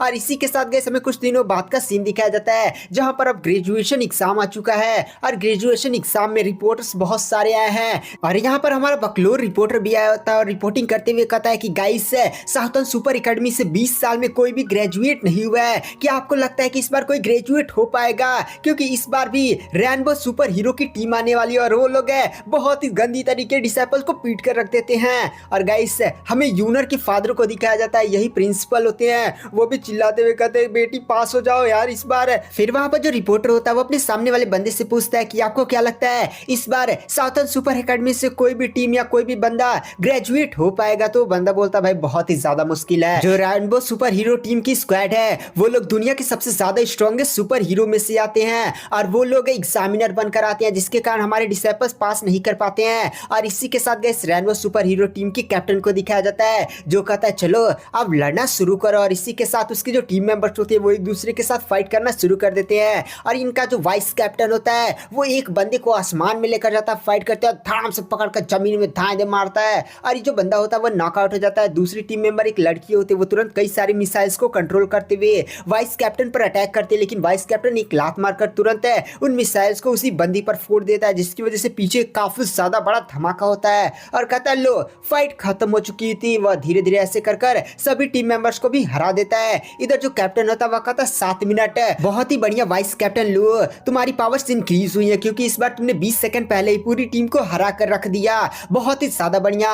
और फिर वो अपने पास से गैजेट निकालता है, वो गैजेट तुरंत आसमान में उड़ जाता है। वहां पर जो कैप्टन होता है वह कहता है अर्थ पर मैंने काफी ज्यादा पावरफुल धमाके को सुना था, वो क्या कोई न्यूक्लियर अटैक है? इस पर रिसर्च कंप्लीट हो गया रोबोट है। तो वो जो रोबोट होता है वो तुरंत उसके सामने एक स्क्रीन को ओपन कर देता है और कहता है हमारी रिसर्च के हिसाब से यहाँ पर इस बंदे हमारे मेन कैरेक्टर यान फेंग के उनके पास फुटेज होती है जिसमें हमारा मेन कैरेक्टर वो खतरनाक अटैक कर रहा होता है जो पिछले एपिसोड में उसने टेक्निक परफॉर्म किया था। और रोबोट बताता है कि इसी बंदे यान फेंग ने ही वो भयानक अटैक किया था जिसकी वजह से पूरा एकदम धरती हिल चुकी थी। तो क्या मैं इसको सुपर हीरो अलायंस में रिपोर्ट कर दूं? तो वहां पर जो कैप्टन होता है वह कहता नहीं, इसको रिपोर्ट मत करो, बस उनको ये बोल दो कि हम लोग थोड़ा सा वैसे प्रैक्टिस कर रहे थे और थोड़ा सा ऐसे धमाके माके हो गए थे, वो कोई न्यूक्लियर अटैक नहीं था। उस बंदे पर ज्यादा रिसर्च मत करो, बंदा काफी ज्यादा मुझे खतरनाक लगता है। और वह फिर अपनी टीम मेंबर्स के पास जाने लगता है। और फिर गाइस हमें इस टीम की लड़की को दिखाया जाता है, वह कहती है कि वाइस कैप्टन है इस बार हम जो साउथर्न सुपर एकेडमी में जो ग्रेजुएट ग्रेजुएशन टेस्ट लेने जा रहे हैं उसकी में थोड़ा सा छूट दे जाए, डिसाइपल्स को थोड़ा सा आराम दे दिया जाए।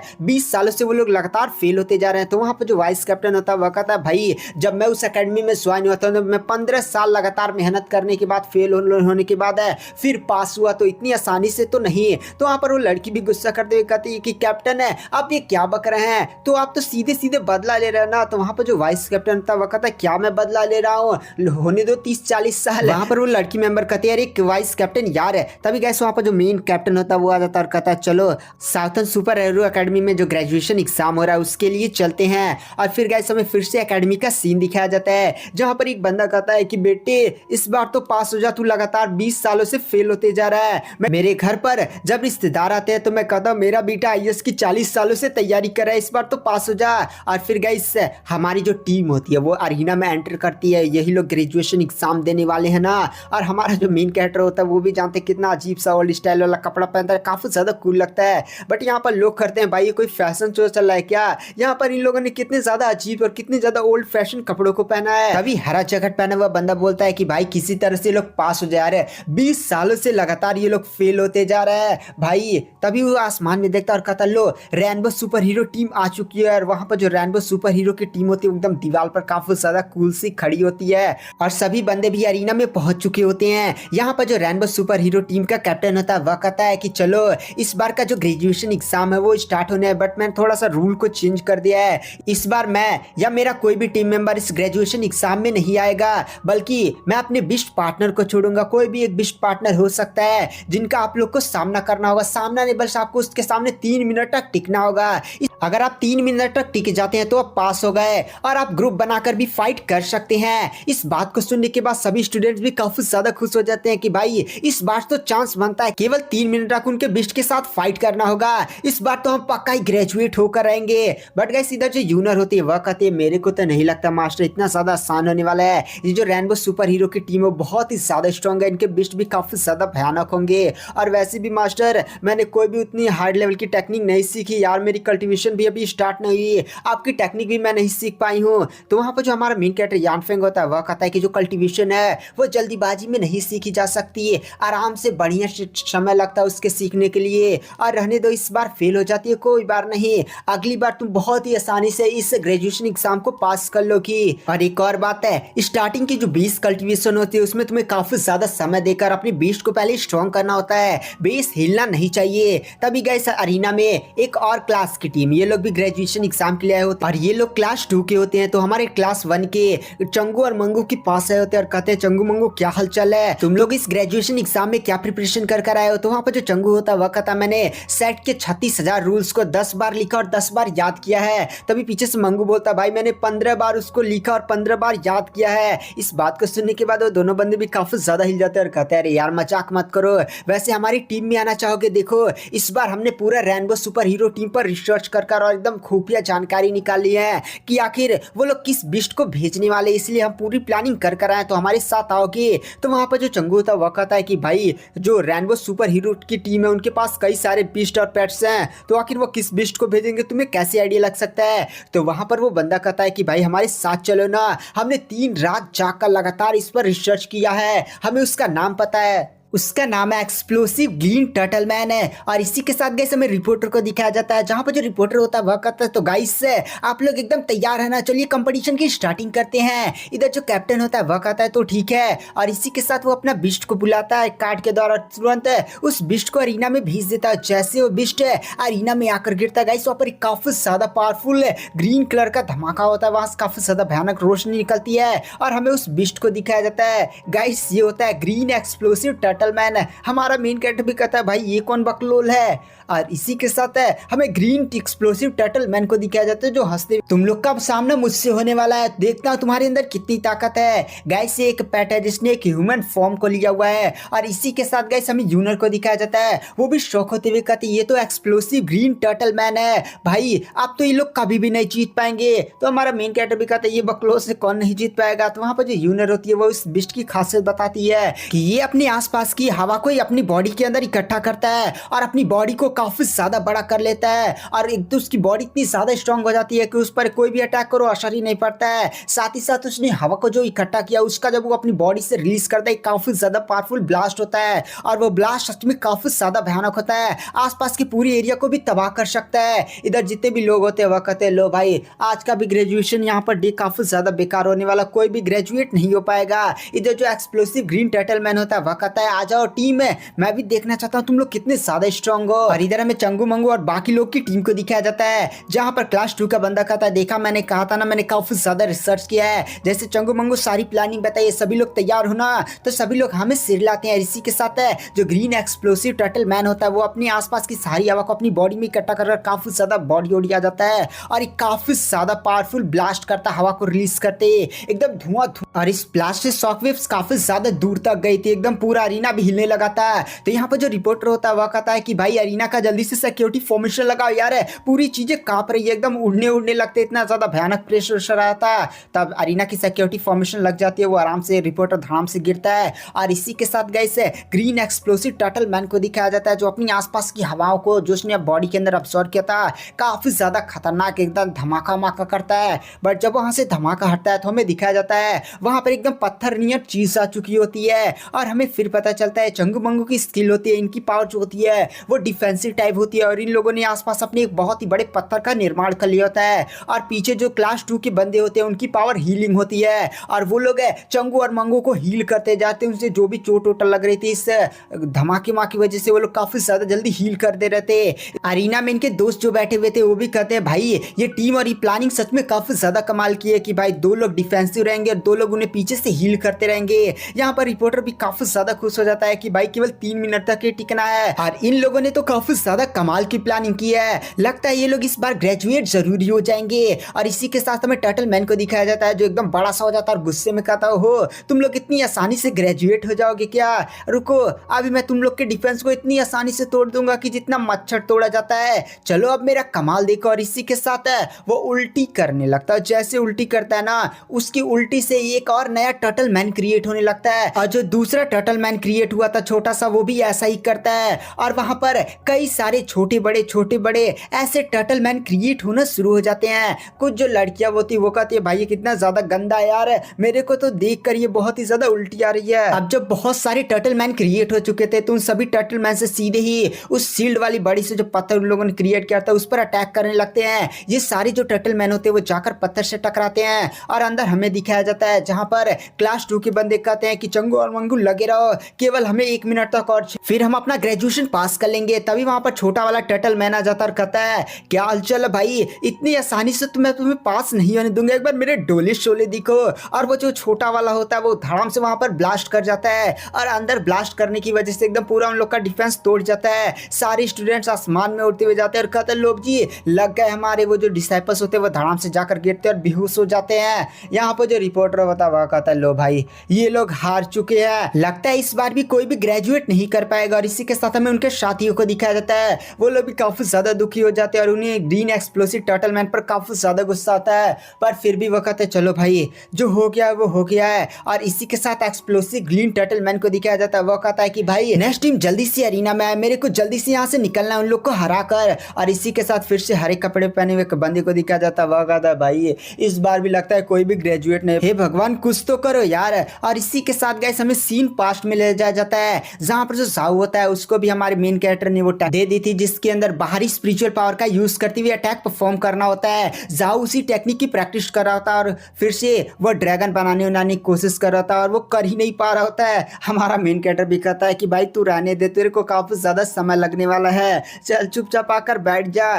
तो गाइस इधर जो यूनर होती है वो तुरंत अपने पास से खाना निकालते और कहती है मास्टर मैं खाना लेकर आई हूँ। तो हमारा जो मेन कैरेक्टर होता है उसमें से खाना निकालता है और खाते हुए कहता हाँ तुम्हारा जो खाना है वो सच में काफी ज्यादा अच्छा है। तभी वहाँ पर जो यूनर होती है वो काफी ज्यादा प्यारी नजरों से हमारे मेन कैरेक्टर को देख रही होती है। तो वहाँ पर जो यान फेंग होता है वो समझ जाता है कि यूनर को कुछ ना कुछ तो हेल्प चाहिए, तो इसलिए वो कहता है बता यूनर तुम्हें क्या चाहिए। तो वहाँ पर जो यूनर होती है वो कहती है मास्टर आपने जो टेक्निक दी वो काफी ज्यादा कठिन है यार, मेरे को समझ में नहीं आ रहा है, यहाँ तक कि साव भी लगातार 2-3 दिन से लगे हुए हैं, कुछ भी समझ में नहीं आ रहा है, हम लोग थोड़ा सा भी नहीं परफॉर्म कर पा रहे हैं। जाओ भी कहता है हाँ मास्टर काफी ज्यादा कठिन है यार, कोई इससे आसान टेक्निक है तो दे दो प्लीज से। तो वहाँ पर जो यान फेंग होता है वह कहता है इससे आसान टेक्निक नहीं, मेरे पास इससे बेसिक लेवल की टेक्निक नहीं है, और जो टेक्निक मेरे पास मौजूद है जो बहुत ही ज्यादा बेसिक लेवल की है उनको सीखने के लिए तुम्हारे पास खुद की स्पिरिचुअल पावर होनी चाहिए, और अभी तुम लोग कीवाई कल्टीवेशन लेवल पर भी नहीं पहुंचे हो। तो वहां पर जो यूनियर होते वह कहते क्या यार मास्टर, तभी वहां पर जो साहब होता है वह कहता मास्टर आपने कहा था कि आपने 6 साल की उम्र में इस टेक्निक का निर्माण किया था, अब तो आप इतने ज्यादा स्ट्रांग हो चुके हैं, तो आप फिर से इससे आसान लेवल की टेक्निक थोड़ा सा डिजाइन कर सकते हैं। तो हमारा जो यान फेंग होता है वो कहता हाँ मैं कर तो सकता हूँ, मैं ऐसा दोबारा क्रिएट नहीं करूंगा, क्योंकि मेरे जो मास्टर थे उन्होंने बचपन में मुझे सख्त मना किया था कि मैं ऐसा कभी भी दोबारा टेक्निक क्रिएट नहीं करूंगा। तो वहां पर जो साहू होता है वह कहता मास्टर ये आप क्या बता रहे हैं, आपके मास्टर ने मना किया था ऐसी दोबारा टेक्निक को क्रिएट करने में। तो वहां पर जो यान फेंग होता है वह कहता हाँ, और फिर गैस में पास्ट का सीन दिखाया जाता है जहां पर इसका जो मास्टर होता है वो अपने ग्रैंड मास्टर के पास आता है, काफी ज्यादा खुश होता है कि मुझे एक ऐसा डिसाइपल मिला है जिसने 6 साल की उम्र में एक ऐसी टेक्निक का निर्माण किया जिसमें बाहरी स्पिरिचुअल एनर्जी का यूज करते हुए अटैक किया जा सकता है, और टेक्निक की काफी ज्यादा खास बात अपने ग्रैंड मास्टर को बता रहा होता है। तो ग्रैंड मास्टर काफी ज्यादा गुस्सा हो जाता है कि भाई ये जो टेक्निक है वो कल्टीवेशन नियमों के खिलाफ है, इसमें तुम बाहरी स्पिरिचुअल एनर्जी का यूज करते हो, ये टेक्निक काफी ज्यादा स्ट्रॉन्ग तो है बट ये तुम्हें आलसी बना देगी, तुम कल्टीवेशन नहीं करोगे, और एक बार तुम कल्टीवेशन नहीं करोगे तुम्हारी उम्र भी कम हो जाएगी, और तुम इस टेक्निक के बल पर कब तक कूदोगे, दुनिया काफी ज्यादा बड़ी है, काफी ज्यादा खतरनाक है, इसलिए अपने डिसेबल को जाओ सख्त मना कर दो कि ऐसी टेक्निक है वो दोबारा लाइफ में कभी ना बनाए और कल्टीवेशन पर ज्यादा फोकस करे। और ग्रैंड मास्टर वहां से चला जाता है तो इसका मास्टर भी बोलता है जलता है बुड्ढा। तभी वो एक बात नोटिस करता है भाई वो टेक्निक कहाँ गई। दरअसल वो लोग इस समय आसमान में थे इमोर्टल दुनिया के और बैठकर वैसे बातें और गेम खेल रहे थे, और वो टेक्निक है गलती से लोअर दुनिया में गिर गई थी, और लोअर दुनिया में कल्टीवेशन गैस हल्का फुल्का चलता है, उतने ज्यादा पावरफुल कल्टीवेटर्स नहीं होते हैं, वो लोग लोअर दुनिया में कल्टीवेट कर फिर इमोर्टल दुनिया में आते हैं। तो जैसे ही लोअर दुनिया में वो कल्टीवेशन टेक्निक गिरी थी भाई, इस कल्टीवेशन टेक्निक के लिए मार धार हो चुकी थी, 100 सालों तक लगातार खून पर, मतलब वहां थोड़ा सा भी शांति नहीं था। इस टेक्निक के लिए कई सारे लोग लड़ मिट गए, नुबड़े को भी मिल जाती थी, वो भी सीखकर काफी ज्यादा स्ट्रांग बन चुका, मतलब पूरी वो दुनिया एकदम तबाही के कगार पर जा चुकी थी। इसलिए मेरे मास्टर को काफी ज्यादा बुरा लगा, और मेरे मास्टर ने मेरे को सख्त मना कर दिया कि तुम ऐसी दोबारा टेक्निक कभी क्रिएट नहीं करोगे, और मेरे मास्टर उस दुनिया से फिर से टेक्निक को वापस लेकर आए थे, और मेरे पास ही तब से वो पड़ी हुई है। ये बात सुनने के बाद वहां पर जो जाव होता है कहता है भाई यार लगता हम लोग कल फेल ही होकर रहेंगे। और इसी के साथ गैस में फिर से सीन प्रेजेंट में लाया जाता है जहां पर जो रिपोर्टर होता है वह कहता है नेक्स्ट टीम आने वाली है, तो गाइस से काफी ज्यादा दिल थाम कर बैठिए। और इसी के साथ गाइस हमें नेक्स्ट टीम में हमारे साउ को दिखाया जाता है जिसकी एबिलिटी होती है फायर टाइप है, और हमें यहाँ पर जियाओ लाओ को दिखाया जाता है, ये भी इसी टीम की मेंबर होती है। और इसी के साथ लिन बान को दिखाया जाता है, इसकी एबिलिटी होती है आइस टाइप है। और इधर हमारी यूनर को दिखाया जाता है, ये लोग टीम बनाकर सीधे ही इस ग्रीन एक्सप्लोसिव टर्टलमैन से फाइट करने के लिए आ चुके होते हैं। और फिर हमें यूनर के बाप को दिखाया जाता है जो रोते हुए कहता है कि बेटी यूनर इस बार तो पास हो जा, लगातार तू 10 सालों से फेल होती जा रही है। तो फिर गाइस इधर हमें ग्रीन एक्सप्लोसिव टर्टलमैन को दिखाया जाता है जो कहता है कि भाई जल्दी से अपनी पूरी ताकत से मुझ पर अटैक करो, मेरे को अब खाने के लिए भी जाना है। तो ये बात सुनने के बाद वहां पर जो यूनर होती है वह कहती है कि मेरे को तुम लोग कुछ टाइम के लिए कवर करो, 1 मिनट तक बढ़िया से मेरे को टाइम दो, मेरे को ध्यान लगाकर वो मास्टर वाली टेक्निक को परफॉर्म करना है, अगर मैं वो टेक्निक परफॉर्म कर लेती हूँ तो बढ़िया से मैं इसको हरा सकती हूँ। तो वहां पर लिनबान कहता भाई कौन सी टेक्निक है। तो वहां पर जो यूनर होती है वह कहती है अभी बताने का समय नहीं है, बस मेरे को 1 मिनट तक कवर करो, मेरी सुरक्षा करो। तो वहां पर जो साहब होता है वह कहता तो ठीक है, तुम्हें जो टेक्निक परफॉर्म करना है वो करो, मैं तुम्हारी पूरी तरह से प्रोटेक्शन करूंगा। जाओलू और लिनबान चलो तैयार हो जाओ। वहां पर जो लिनबान होता है वो कहता है भाई कौन सी टेक्निक बंदी परफॉर्म करने वाली है कि चलो जो तुम्हें करना है वो करो। और इसी के साथ हमें ग्रीन एक्सप्लोसिव टर्टलमैन को दिखाया जाता है, वह कहता है कि चलो बहुत हो चुका, अब तुम लोग मेरा सामना करने के लिए तैयार हो जाओ। और इसी के साथ सीधे अपनी पावर्स का यूज करते हुए कई सारे फिर से वही अपना क्लोन बनाकर अटैक करते, सारे उसके क्लोन एक्सप्लोजन करने के लिए आगे बढ़ने लगते हैं। इधर जो जियाउला होती है उसकी एबिलिटी होती है विंड टाइप, वो विंड टाइप की पावर्स को एक्टिवेट कर देती है। इधर जो साव होता है उसकी एबिलिटी होती है फायर टाइप है, और ये लोग विंड और फायर की पावर्स को मिलाकर एकदम पूरा आग का बवंडर ही तैयार कर देते हैं। जितने भी उससे टर्टल मैन के क्लोन आ रहे थे उस बवंडर में जलकर राख हो जा रहे थे। इन दोनों की पावर की कॉम्बिनेशन की वजह से काफी ज्यादा पावरफुल डिफेंस तैयार हुआ था, एक भी टर्टल मैन का क्लोन अंदर नहीं जा पा रहा होता है। इस नजारे को देखने के बाद यहाँ पर जो बकलोल रिपोर्टर होता है वो भी कहता है गाइस देख रहे हैं यहाँ पर अब थोड़ी सी फाइट में मजा आ रहा है ना, लगता है यहाँ पर थोड़े सी अब भी चांसेस बनते हैं, कोई भी बंदा यहाँ से ग्रेजुएट जरूर ही होकर जाएगा, तो मेरे साथ बने रहिए। और इसी के साथ गाइस हमें टर्टल मैन को दिखाया जाता है जो काफी ज्यादा गुस्से में कहता है कि भाई मेरे को भूख लगी है, मैं तुम लोग को इतनी आसानी से जीतने तो दूंगा नहीं, चलो। और फिर से कई सारे क्लोन्स निर्माण कर लेता और कहता है मेरे साथियों हमला करो। और इधर जो साव होता है वह देखता है कि भाई इस टर्टल मैन के इतने सारे एक्सप्लोसिव क्लोन उसकी तरफ बढ़े और कहता है कि भाई लो लग गए हमारे। और वो जो टर्टल मैन के एक्सप्लोसिव क्लोन होते हैं एकदम धड़ाम धड़ाम जाकर सीधे ही उस बवंडर के साथ टकराने लगते हैं, काफी ज्यादा बड़े बड़े धमाके होने लगते हैं। इस धमाके की वजह से उन लोग को इस बड़ी सी फॉर्मेशन को बनाने में काफी ज्यादा दिक्कत उक्कत का सामना करना पड़ा था। इधर जो ज्यावला होती है वह कहती है फायर बड़ा साउ। इधर जो साउ होता है वह कहता है भाई मैं अपनी पूरी लिमिट पर आ चुका हूँ, इससे ज्यादा मैं अपनी पावर्स का यूज नहीं कर सकता। अरे लिन भाई कुछ तो तू कर। तो वहां पर जो लिन बान होता है वह कहता है भाई मैं क्या करूं, मेरी जो एबिलिटी है वो आइस टाइप है, अगर मैं आइस टाइप एबिलिटी का यहाँ पर यूज करता तो ये आग वाली बॉन्डर मेरी पावर्स उसे बुझाने का काम करेगी। बस मैं ये कर सकता हूँ कि अगर तुम लोग पर कोई बहुत ही बड़ा अटैक आ रहा है तो मैं उस सामने शील्ड बनाकर बचा सकता हूँ। इधर जो टर्टल मैन होता है वह कहता है, इधर जो टर्टल मैन होता है वह गुस्से में कहता है बहुत हो चुका चूहे बिल्ली का खेल है, अब मैं यहाँ पर तुम लोग पर सबसे ज्यादा स्ट्रॉन्ग है एक्सप्लोजन करने वाला हूँ। और अपनी साइज को काफी ज्यादा इंक्रीज करने लगता है आसपास की हवा को एब्सॉर्ब करते हुए और कहता है इस एक्सप्लोजन से बचकर दिखाओ। और इसी के साथ हमें शाव को दिखाया जाता है जो कहता है कैप्टन यूनर क्या हालचाल है आपका, आपने ध्यान लगाकर वो टेक्निक परफॉर्म कर पाई। और इसी के साथ गैस हमें यूनर को दिखाया जाता है जिसकी आंखों से एक अजीब सी रोशनी निकलती है और उसके सामने मतलब वो अपने आप को एक अजीब से जगह पर पाती है जहां पर दो बड़ी बड़ी से ड्रैगन होते हैं। और गाइस लगता है यूनर ने इस टेक्निक को परफॉर्म कर ही लिया। तो गाइस आज की वीडियो की एक्सप्लेनेशन को यहीं पर एंड कर देते हैं, इसका नेक्स्ट एपिसोड मैं जल्दी अपनी चैनल पर अपलोड करने वाला हूँ। थोड़ा सा एग्जाम की वजह से एपिसोड लेट आया बट आपको अब डेली बाय डेली एपिसोड्स देखने को मिलेंगे। साथ ही साथ अगर आपको ये सीरीज पसंद आए तो चैनल को सब्सक्राइब कर लीजिए क्योंकि जैसे ही एपिसोड अपलोड होगा आपको तुरंत नोटिफिकेशन चली जाएगी। तो वीडियो पसंद आया हो तो चैनल को लाइक सब्सक्राइब जरूर करें। Thank you, bye bye. तो गाइस आज मैं एक्सप्लेन करूंगा immortal cultivator teleported in super hero world episode 40 and 50 को।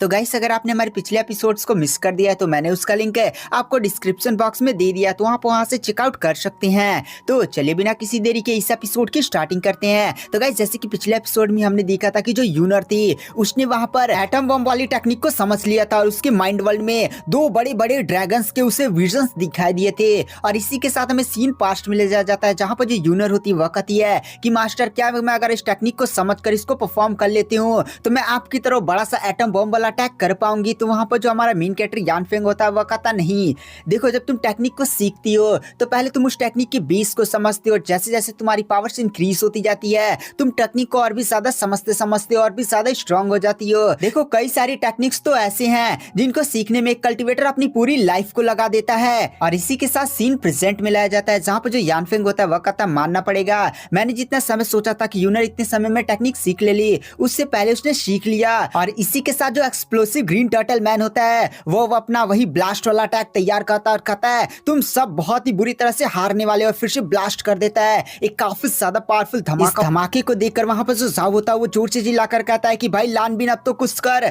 वहां पर जो लानबीन होता है वह कहता है मैं कर रहा हूं। और इसी के साथ है वो अपनी आइस पावर का यूज करते सामने काफी ज्यादा पावरफुल बड़ी सी आइस की दीवार बना लेता है जिससे वो जो बड़ा सा ब्लास्ट वाला अटैक होता है वहां पर आकर टकराता है और पूरा धुआं धुआं हो जाता है। और यह धमाका इतना ज्यादा पावरफुल होता है कि सिक्योरिटी फॉर्मेशन एकदम पूरी की एकदम खींच जाती है। यहाँ पर जो रोबोट होता है वह कहता है कि सारे लोग शांत रहें, सिक्योरिटी फॉर्मेशन इन सभी हम लोग को झेल सकती है, तो सारे लोग शांत रहे। और सभी लोग को मतलब शांत करवाती है ऑडियंस की, ये आप लोग को अटैक नहीं लगने वाला है। इधर जो रिपोर्टर होता है वह कहता है कि भाई ये क्या हुआ, इतना ज्यादा पावरफुल अटैक है, मेरे को तो नहीं लगता अब कोई पास हो पाएगा, वो लोग हार चुके होंगे। बट गाइस जब वहां से धुआं हटता है तो हमें दिखाया जाता है वो लोग सही सलामत होते हैं। तभी गाइस हमें जाव को दिखाया जाता है, वह कहता है कि लानबीन भाई तूने बचा लिया यार, वरना ये अटैक हमसे टकराया होता तो हमारी ऐसी की तैसी हो जाती। और गाइस हमें पीछे जाव लोग को दिखाया जाता है जो काफी ज्यादा गुस्से में उन्हें घूर रही होती है, तमाचा देकर चिल्लाती है कि अबे तुम लोग पागल हो चुके हैं, तुम लोगों ने सबकी प्रोटेक्शन तो कर ली बट क्या तुमने यहाँ पर कैप्टन यानी यूनर की ध्यान दिया, यूनर की प्रोटेक्शन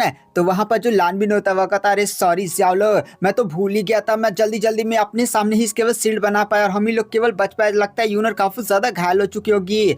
बट वहां पर जो साहू होता है वो सामने देखकर शॉक हो जाता है और कहता है यूनर सही सलामत है। और हमें दिखाया जाता है जो यूनर होती है वो सही सलामत होती है। वहां पर जो साउलू होती है वह कहती है कि तुम लोग यूनर को भूल गए थे बट मैं नहीं भूली थी। लास्ट वक्त पर मैंने अपनी बची हुई पूरी ताकत का यूज करते हुए यूनर के सामने एक शील्ड क्रिएट कर दिया जिसकी वजह से उसको भी चोटें नहीं आई है। अगली बार से ध्यान देना वरना मैं आज तुम लोग को तोड़ने वाली थी बहुत ही बुरी तरह से।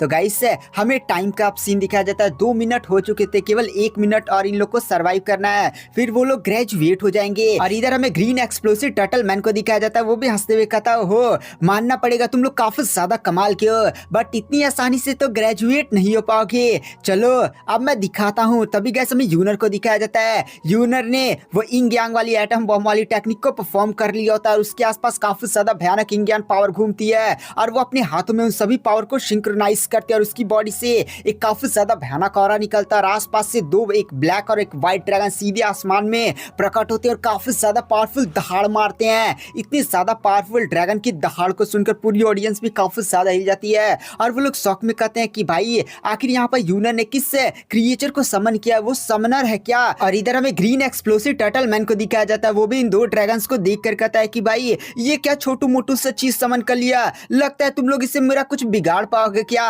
वहां पर जो साहू होता है वह कहता है कि भाई एक बार टकराने तो दे, तेरी ऐसी की तैसी अटैक कर रख देगा, अब तेरी लगने वाली है। और इसी के साथ हमें यूनर के फादर को दिखाया जाता है, वो तुरंत अपने फैमिली रिकॉर्ड्स को मंगाते हैं और कहते हैं लाओ यार मेरी फैमिली रिकॉर्ड्स को लाओ, आखिर यूनर ने किस टेक्निक को परफॉर्म कर दिया, ऐसी टेक्निक है हमारी फैमिली में है क्या, अरे यूनर ने ये किस चीज को परफॉर्म कर दिया। और इसी के साथ गैस हमें यूनर को दिखाया जाता है, वो कहती है चलो अब मेरे अटैक्स को झेलो। और इसी के साथ वो दोनों ड्रैगन्स को सीधे ही ग्रीन एक्सप्लोसिव टर्टल मैन पर अटैक करने के लिए भेज देती है। इधर जो ग्रीन एक्सप्लोसिव टर्टल मैन होता है वो भी हंसते हुए कहता है कि मैं यह हिट डायरेक्ट अपनी मेन बॉडी पर लूंगा। तब इधर जो कैप्टन होता है रेनबो टीम का, वह कहता है कि अबे ओए पगला चुका है क्या, जल्दी से उस अटैक को डॉज कर, इस अटैक के अंदर काफी ज्यादा भयानक पावर है। इसी बात को सुनते हुए वो जो एक्सप्लोसिव टर्टल मैन होता है वो सही समय पर उस अटैक को डॉज कर लेता है बट वो अटैक उसके साइड से जाता है, कंधे उंधे टकराता है और एक काफी ज्यादा पावरफुल धमाका होता है, एकदम धुआं एकदम आइटम बम की तरह। और हमें दिखाया जाता है यूनर सही समय पर उस अटैक को अंतरिक्ष में भेज देती है और अंतरिक्ष में देख रहे हैं कितना बड़ा जाकर पृथ्वी के बाहर है एकदम कोने साइड पर धमाका करता, पूरी दुनिया ही एकदम हिल जाती है। इतने ज्यादा पावरफुल अटैक को देखकर रिपोर्टर और पूरी ऑडियंस हिली हुई थी कि भाई ये क्या एटम बम, बाप तो एकदम छड़कर भाग गया था कि भाई ये सब क्या हो रहा है। पूरी ऑडियंस भी हिली हुई थी कि भाई ये सब क्या एटम बम वाला अटैक कैसे हो गया, आखिर ये लोग स्टूडेंट ही ना इतनी ज्यादा पावरफुल अटैक को कैसे कर सकते हैं। और गाइस हमें सामने स्टेडियम का हाल दिखाया जाता है, स्टेडियम के अंदर एक काफी ज्यादा बड़ा सा छेद हो चुका होता है। इस नसारी को देखकर वहां पर जो साहब होता है वह कहता है अरे कैप्टन यूनर आपने ये क्या कर दिया यार, थोड़ी सी पावर को कंट्रोल में करना चाहिए था। वो कहो कि आपने अटैक को अंतरिक्ष में भेज दिया वरना इधर लाशें बिछ जाती लाशें और आप पर काफी ज्यादा केसेस हो जाते हैं। और इधर गाइस हमें इस ग्रीन एक्सप्लोसिव टर्टल मैन को दिखाया जाता है जो काफी ज्यादा गुस्सा होता है और कहता है नहीं मैं तुम लोग को छोड़ूंगा नहीं। और हमें दिखाया जाता है उसका साइड से एकदम पूरी बॉडी खत्म हो चुकी होती है, वो अपनी बॉडी को रीजनरेट भी नहीं कर पा रहा होता है। और इसी के साथ गए हमें साहू को दिखाया जाता है, वो भी हंसते हुए कहता है कि भाई इस हिट को डायरेक्ट अपनी बॉडी पर लिया होता ना फिर तेरे को पता चलता तेरा क्या हाल हो जाता। अब चुपचाप जल्दी से हार मान जा वरना हमारी जो यूनर है वो दोबारा भी ऐसा अटैक कर सकती है। इस बात को जानने के बाद वहां पर ग्रीन एक्सप्लोसिव टर्टल मैन भी हिल जाता है कि भाई क्या दोबारा भी अटैक हो सकता है। पूरी ऑडियंस भी हिली हुई थी कि भाई एक स्टूडेंट इतना ज्यादा पावरफुल अटैक कैसे कर सकती है। बट हमें यूनर को दिखाया जाता है उसकी हालत काफी ज्यादा बेकार हो जाती है, वह कहती है कि नहीं मैं दोबारा ऐसा अटैक नहीं कर सकती। इस टेक्निक को परफॉर्म करने के लिए काफी ज्यादा फोकस और काफी ज्यादा मेंटली प्रिपेयर करना पड़ता है और मैं ऐसा दोबारा लगता है नहीं कर पाऊंगी। यहाँ पर कुछ डिसाइपल्स बोलते हैं क्या इस टेक्निक का कोई साइड इफेक्ट है क्या, तो हमारे जो यानफेंग होता है वह कहता है नहीं साइड इफेक्ट नहीं है बल्कि इस टेक्निक को परफॉर्म करने के लिए तुम्हें अपनी आप को मेंटली काफी ज्यादा प्रिपेयर या बहुत ही ज्यादा हाई लेवल की मेंटल पावर चाहिए होती है। और यूरन ने पहली बार इस टेक्निक को परफॉर्म किया जिसकी वजह से उसे थोड़ा सा आराम चाहिए वरना ये फिर से वो इस टेक्निक को परफॉर्म नहीं कर पाएगी। और गाइस इधर हमें इस एक्सप्लोसिव टर्टल मैन को दिखाया जाता है, वो भी जब जान लेता है कि भाई यूनर दोबारा ऐसा अटैक नहीं कर पाएगी तो काफी ज्यादा खुश हो जाता है कि भाई अब मैं तुमको दिखाने वाला हूं मेरी इस हालत करने का नतीजा क्या होगा। तभी गाइस वहां पर जो ज़ियावली होती है वो आगे बढ़ती हुई कहती है इस टेक्निक को रुको मुझे परफॉर्म करने दो। और इसी के साथ ज़ियावली के आसपास भी वही सेम ऑरा घूमने लगता है और वो भी तुरंत तुरंत बाहर की स्पिरिचुअल पावर्स को इकट्ठा करते हुए इस टेक्निक को परफॉर्म करना शुरू कर दिया है। उसके आसपास भी काफी ज्यादा स्ट्रॉन्ग ऑरा फैल जाता है। इधर जो लानबिंग और साव होते हैं वो शॉक होते हुए कहते हैं कि भाई ये कैसे हो सकता है, कि भाई तूने इस टेक्निक को कैसे परफॉर्म कर लिया। सबसे ज्यादा शौक तो साव था कि भाई मास्टर ने तुझे तो टेक्निक सिखाया उखाया भी नहीं था, आखिर तूने इस टेक्निक को कैसे मास्टर कर लिया। वहां पर जो ज्यावलू होती है वह कहती है कि अबे बेवकूफ, इस टेक्निक को सीखना काफी ज्यादा आसान है, बस इसमें तुम्हें अपना ध्यान लगाना होता है बाहर की स्पिरिचुअल पावर पर। और मास्टर जब तुम्हें क्लास में 36,000 रूल्स लिखवा और याद करवा रहे थे तो वो किस लिए था, वो इसलिए था कि ताकि तुम लोग अपने ध्यान को बढ़िया से एक जगह पर कॉन्सेंट्रेट करो, एक बार ध्यान लगाओ। तो वहां पर जो साव होता है वह कहता है ठीक है मैं भी ऐसा करने की कोशिश करता हूँ, और हाले उल कर ध्यान लगाने की कोशिश करता है। बट वहां पर जो लानबीन होता है वो शांति से पहले अपने आप को शांत करता है और फिर ध्यान लगाता है। और यहाँ पर जो लानबीन होता है वो भी बाहर की स्पिरिचुअल एनर्जी को सेंस करने में सक्षम हो जाता है और कहता है अच्छा इस तरह से करते हैं, टाइम लगेगा बट हो जाएगा। यहाँ पर जो साव होता है वो कहता है भाई तू ऐसा कैसे कर पा रहा है। तो वहां पर जो लानबीन होता है वो कहता है भाई तू अपने से करना, मुझसे क्या पूछ रहा है। और इसी के साथ हमारे मेन कैरेक्टर यानफेंग को दिखाया जाता है, वो भी 3 डिसाइपल्स को इतनी आसानी के साथ इन टेक्निक्स को समझता हुआ देखकर काफी ज्यादा खुश हो जाता है। इन लोगों के पास टैलेंट तो है, इन लोगों ने कभी भी इस टाइप की टेक्निक्स को नहीं सीखा या पढ़ा था, पर फिर भी इतनी जल्दी इस टेक्निक को सीख गए। और फिर वह सोचता है कि भाई लेकिन यहाँ पर जो इनका अपोनेंट है वो ग्रीन एक्सप्लोसिव टर्टल मैन है, वो अपना अभी सबसे ज्यादा स्ट्रॉन्ग अटैक करने जा रहा है। स्टूडेंट तो झेल तो लेंगे बट वो लोग अभी अभी नई टेक्निक सीखे हैं और इस टेक्निक का उतना बढ़िया से यूज भी नहीं कर पाएंगे, और इधर उधर हो गया ना थोड़ा सा तो इन्हें काफी ज्यादा चोटी वोटी लग सकती है, हो सकता है कि इनकी डांटियान पर भी कुछ इफेक्ट जाए। और इधर जो रिपोर्टर होता है वो तो भाई काफी ज्यादा एक्साइटेड हो रहा था कि भाई अब लगता है कोई ना कोई स्टूडेंट ग्रेजुएट हो ही पाएगा, देखना ब्रेकिंग न्यूज बनने वाली है। बट हमारा जो यानफेंग होता है वो तुरंत वहां पर सफेद रुमाल उड़ा देता है कि भाई हमारी जो क्लास 1 है वो हार मानती है। पूरी जितनी भी ऑडियंस होती है वो भी हमारे मेन कैरेक्टर के फैसले से काफी ज्यादा शॉक हो जाती है कि भाई यहाँ पर जो स्टूडेंट है वो पक्का इस साल ग्रेजुएट हो जाते हैं, बट आखिर टीचर ने ये क्या कर दिया। इधर जो साहब होता है वो भी चिल्लाने लगता है कि टीचर आपने हार क्यों मान लिया, इस साल तो मैं ग्रेजुएट हो ही जाता, और मम्मी ने बोला था कि इस बार मेरी शादी भी हो जाती। बट वहां पर जो सावलू होती है वह कहती है रोना धोना बंद करो, अब अगले साल आएंगे, टीचर ने यहाँ पर जो भी फैसला लिया वो सही है, क्योंकि हम अपने सामने वाले अपने ग्रीन एक्सप्लोसिव टर्टलमैन से अभी नहीं जीत सकते। जब तक हम टेक्निक को परफॉर्म करते तब ग्रीन एक्सप्लोसिव टर्टलमैन अपना सबसे ज्यादा स्ट्रॉन्गेस्ट अटैक कर देता और इससे हमें काफी ज्यादा चोटी लगती है, और अभी अभी हमने टेक्निक को सीखा है, चुपचाप रोना धोना बंद करो और अगले साल आएंगे। और इसी के साथ वो लोग जाने लगते हैं। बट गाइस इधर जो ग्रीन एक्सप्लोसिव टर्टलमैन होता है भाई बहुत ही ज्यादा गुस्से में होता है और कहता है ऐसे कैसे तुम लोग अरीना से बाहर जाओ, और उन लोगों के पीछे से काफी ज्यादा पावरफुल धमाका कर देता है। पूरा अरीना में वो धमाका घुस जाता है, एकदम चारों तरफ धुआं धुआं हो जाता है। इधर जो ग्रीन एक्सप्लोसिव टर्टलमैन होता है वह कहता है अब मिली ना थोड़ा सा शांति, तुम लोग क्या सोचे थे कि मुझे इतने ज्यादा घायल कर चुपचाप शांति से यहाँ से चले जाओगे। इधर जो रिपोर्टर होता है वो भी शौक होते हुए कहता है कि भाई ये कैसा ग्रीन एक्सप्लोसिव टर्टलमैन है, पीछे से हमला करता है, कितना ज्यादा हरामी है। बट गाइस हमें दिखाया जाता है वहां पर किसी को कुछ नहीं हुआ था, हमारा मेन कैरेक्टर अरीना में घुसकर बचा लेता है और उसकी बॉडी से काफी ज्यादा भयानक है पावर रिलीज होती है, पूरा जमीनी क्रैक हो जाता है। हमारा जो यानफेंग होता है वो काफी ज्यादा गुस्से में होता है, पूरा अरीना ही टूटने ताटने लगता है।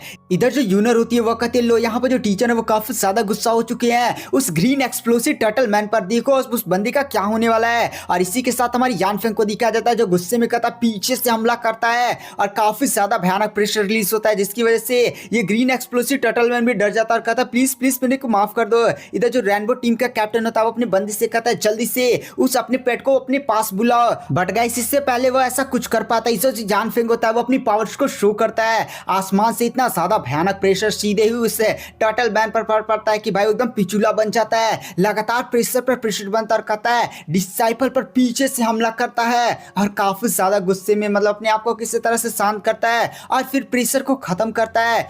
और इसका जो ओनर होता है वो तुरंत फिर से इसको अपने कार्ड में बुला लेता है और चिपका उपला होते हुए सीधे ही उस वाइस कमांडर के पास चला जाता है। पहले ही जो पेट था वो 5 स्टार का था बट अभी 1 ही स्टार का बचा था, जिससे देखकर वाइस कैप्टन को तो रोना ही चाहता है कि भाई इतना ज्यादा पैसा खर्च किया था, इतना ज्यादा रिसोर्सेस खर्च किया था, पर अब अभी 1 स्टार का बचा यार, मतलब मेरे को बहुत ही ज्यादा गुस्सा आ रहा है। और वह गुस्से में यानफेंग की तरफ देख कर कहता है कि आजा भाई आजा लड़ ले, आज तू मेरे हाथों से बचेगा नहीं, मैं तुझे पीट पाट कर ही रख दूंगा। मेरे पेट ने पीछे से हमला किया था बट तेरे डिसाइपल्स को उतनी भी चोटें नहीं लगती, वो कुछ ही दिनों के अंदर रिकवर हो सकते थे, बट तूने मेरे जो पेट के साथ किया है। हमारे जो यानफेंग होता है वह कहता है शुक्र मनाओ कि मैंने उसको जान से नहीं मारा। भाई पीछे से हमला करता है। हाँ मेरे डिसाइपल्स कुछ टाइम में हील हो जाते, बट पीछे से हमला करने वाले पर मुझे इतना ज्यादा गुस्सा आता है ना। और वैसे भी अगर तुझे लड़ने का शौक है ना तो आजा अरीना में, हो जाए 2-2 और फिर सारा गिला शिकवा यहीं पर निकल जाए। इस बात को सुनने के बाद वहां पर जो वाइस कैप्टन होता है वह कहता रुक भाई मैं आ रहा हूँ। तभी उसके साथी उसे रोकते और कहते हैं अबे वाइस कमांडर शांत हो जा भाई, यहाँ पर ज्यादा बखेड़ा मत खड़ा कर। और सॉरी भाई सॉरी, इधर जो भी मैटर हो क्या ना वो उसको रन दो, सारा मैटर हम बात करके सुलझा लेंगे। और गाइस यहाँ पर जो रिपोर्टर होता है उस पता नहीं कान में क्या लगा कर सुनता है कि भाई उसे सुनाई देता है कि हमारा जो मेन कैरेक्टर यान फेंग है वो रेनबो टीम के कैप्टन और उसकी टीम को पूरी चैलेंज दे रहा है कि आजा भाई लड़ ले। तो यहाँ पर क्या रेनबो टीम फाइट करने वाली है? आप लोग भी एक्साइटेड है ना? तो यहाँ पर पूरी ऑडियंस भी चिल्लाने लगती है कि रेनबो टीम फाइट करो, रेनबो टीम फाइट करो। अब इस बात को सुनकर वहां पर जो लड़की होती है टीम मेंबर्स है भाई उसे काफी ज्यादा गुस्सा आ जाता है और कहती है भाई रिपोर्टर तुम मिल बकलोर रिपोर्टर, मैं तुझे ऐसे तोड़ कर रख दूंगी। यहाँ पर मामला शांत करवाने वाले थे हम और तू यहाँ पर क्या ही अनाउंसमेंट कर दिया। और यहाँ पर जो रिपोर्टर होता है वह कहता है गाइस देख के रहो, जल्दी से चैनल को लाइक सब्सक्राइब करो यार, ऐसे ही मैं झगड़ा उगड़ा करवाता रहता हूँ, तुम लोग का फेवरेट बकलोर रिपोर्टर जो हूँ। और इसी के साथ है जो वाइस कैप्टन होता है वह कहता है कमांडर कर क्या रहे हैं, चलिए हम लोग मिलकर इस बंदे को काफी ज्यादा इसलिए हरा सकते हैं, बंदा अपने आप को समझता क्या है, हम लोग दुनिया के सबसे ज्यादा स्ट्रॉन्गेस्ट सुपर हीरो हैं। तो वहां पर जो कैप्टन होता है वह कहता लो भाई अब इज्जत पर बात आ चुकी है तो चलो लड़ने के लिए तैयार हो जाओ। और इसी के साथ वहां पर जो रिपोर्टर होता है वह कहता है गाइस यहाँ पर जो रेनबो टीम है उसने चैलेंज को एक्सेप्ट कर लिया है, अब आपको यहाँ पर दुनिया की सबसे भयानक तगड़ी बैटल देखने को मिलेगी। तो क्या आप लोग एक्साइटेड है ना? और इसी के साथ वहां पर ऑडियंस में बंदे बैठे हुए थे वो तुरंत अपने घर पर फोन लगा लेते हैं कि बेटा जल्दी से लाइव स्ट्रीम खोलो, ग्रेजुएशन वाला लाइव स्ट्रीम खोलो, वहां पर देखो कितनी भयानक बैटल होने वाली है। तो उसका वो बेटा भी लगा था और कहता भाई क्या यहाँ पर रेनबो टीम फाइट करने वाली है मिस्टर यान फेंग के साथ है। और वो भी गाइस काफी ज्यादा एक्साइटेड और शॉक हो जाता है। तो गाइस आज की वीडियो की एक्सप्लेनेशन को यहाँ पर एंड कर देते हैं। हाँ थोड़ा सा लास्ट वाला पार्ट आपको एक्सप्लेनेशन अच्छा लगा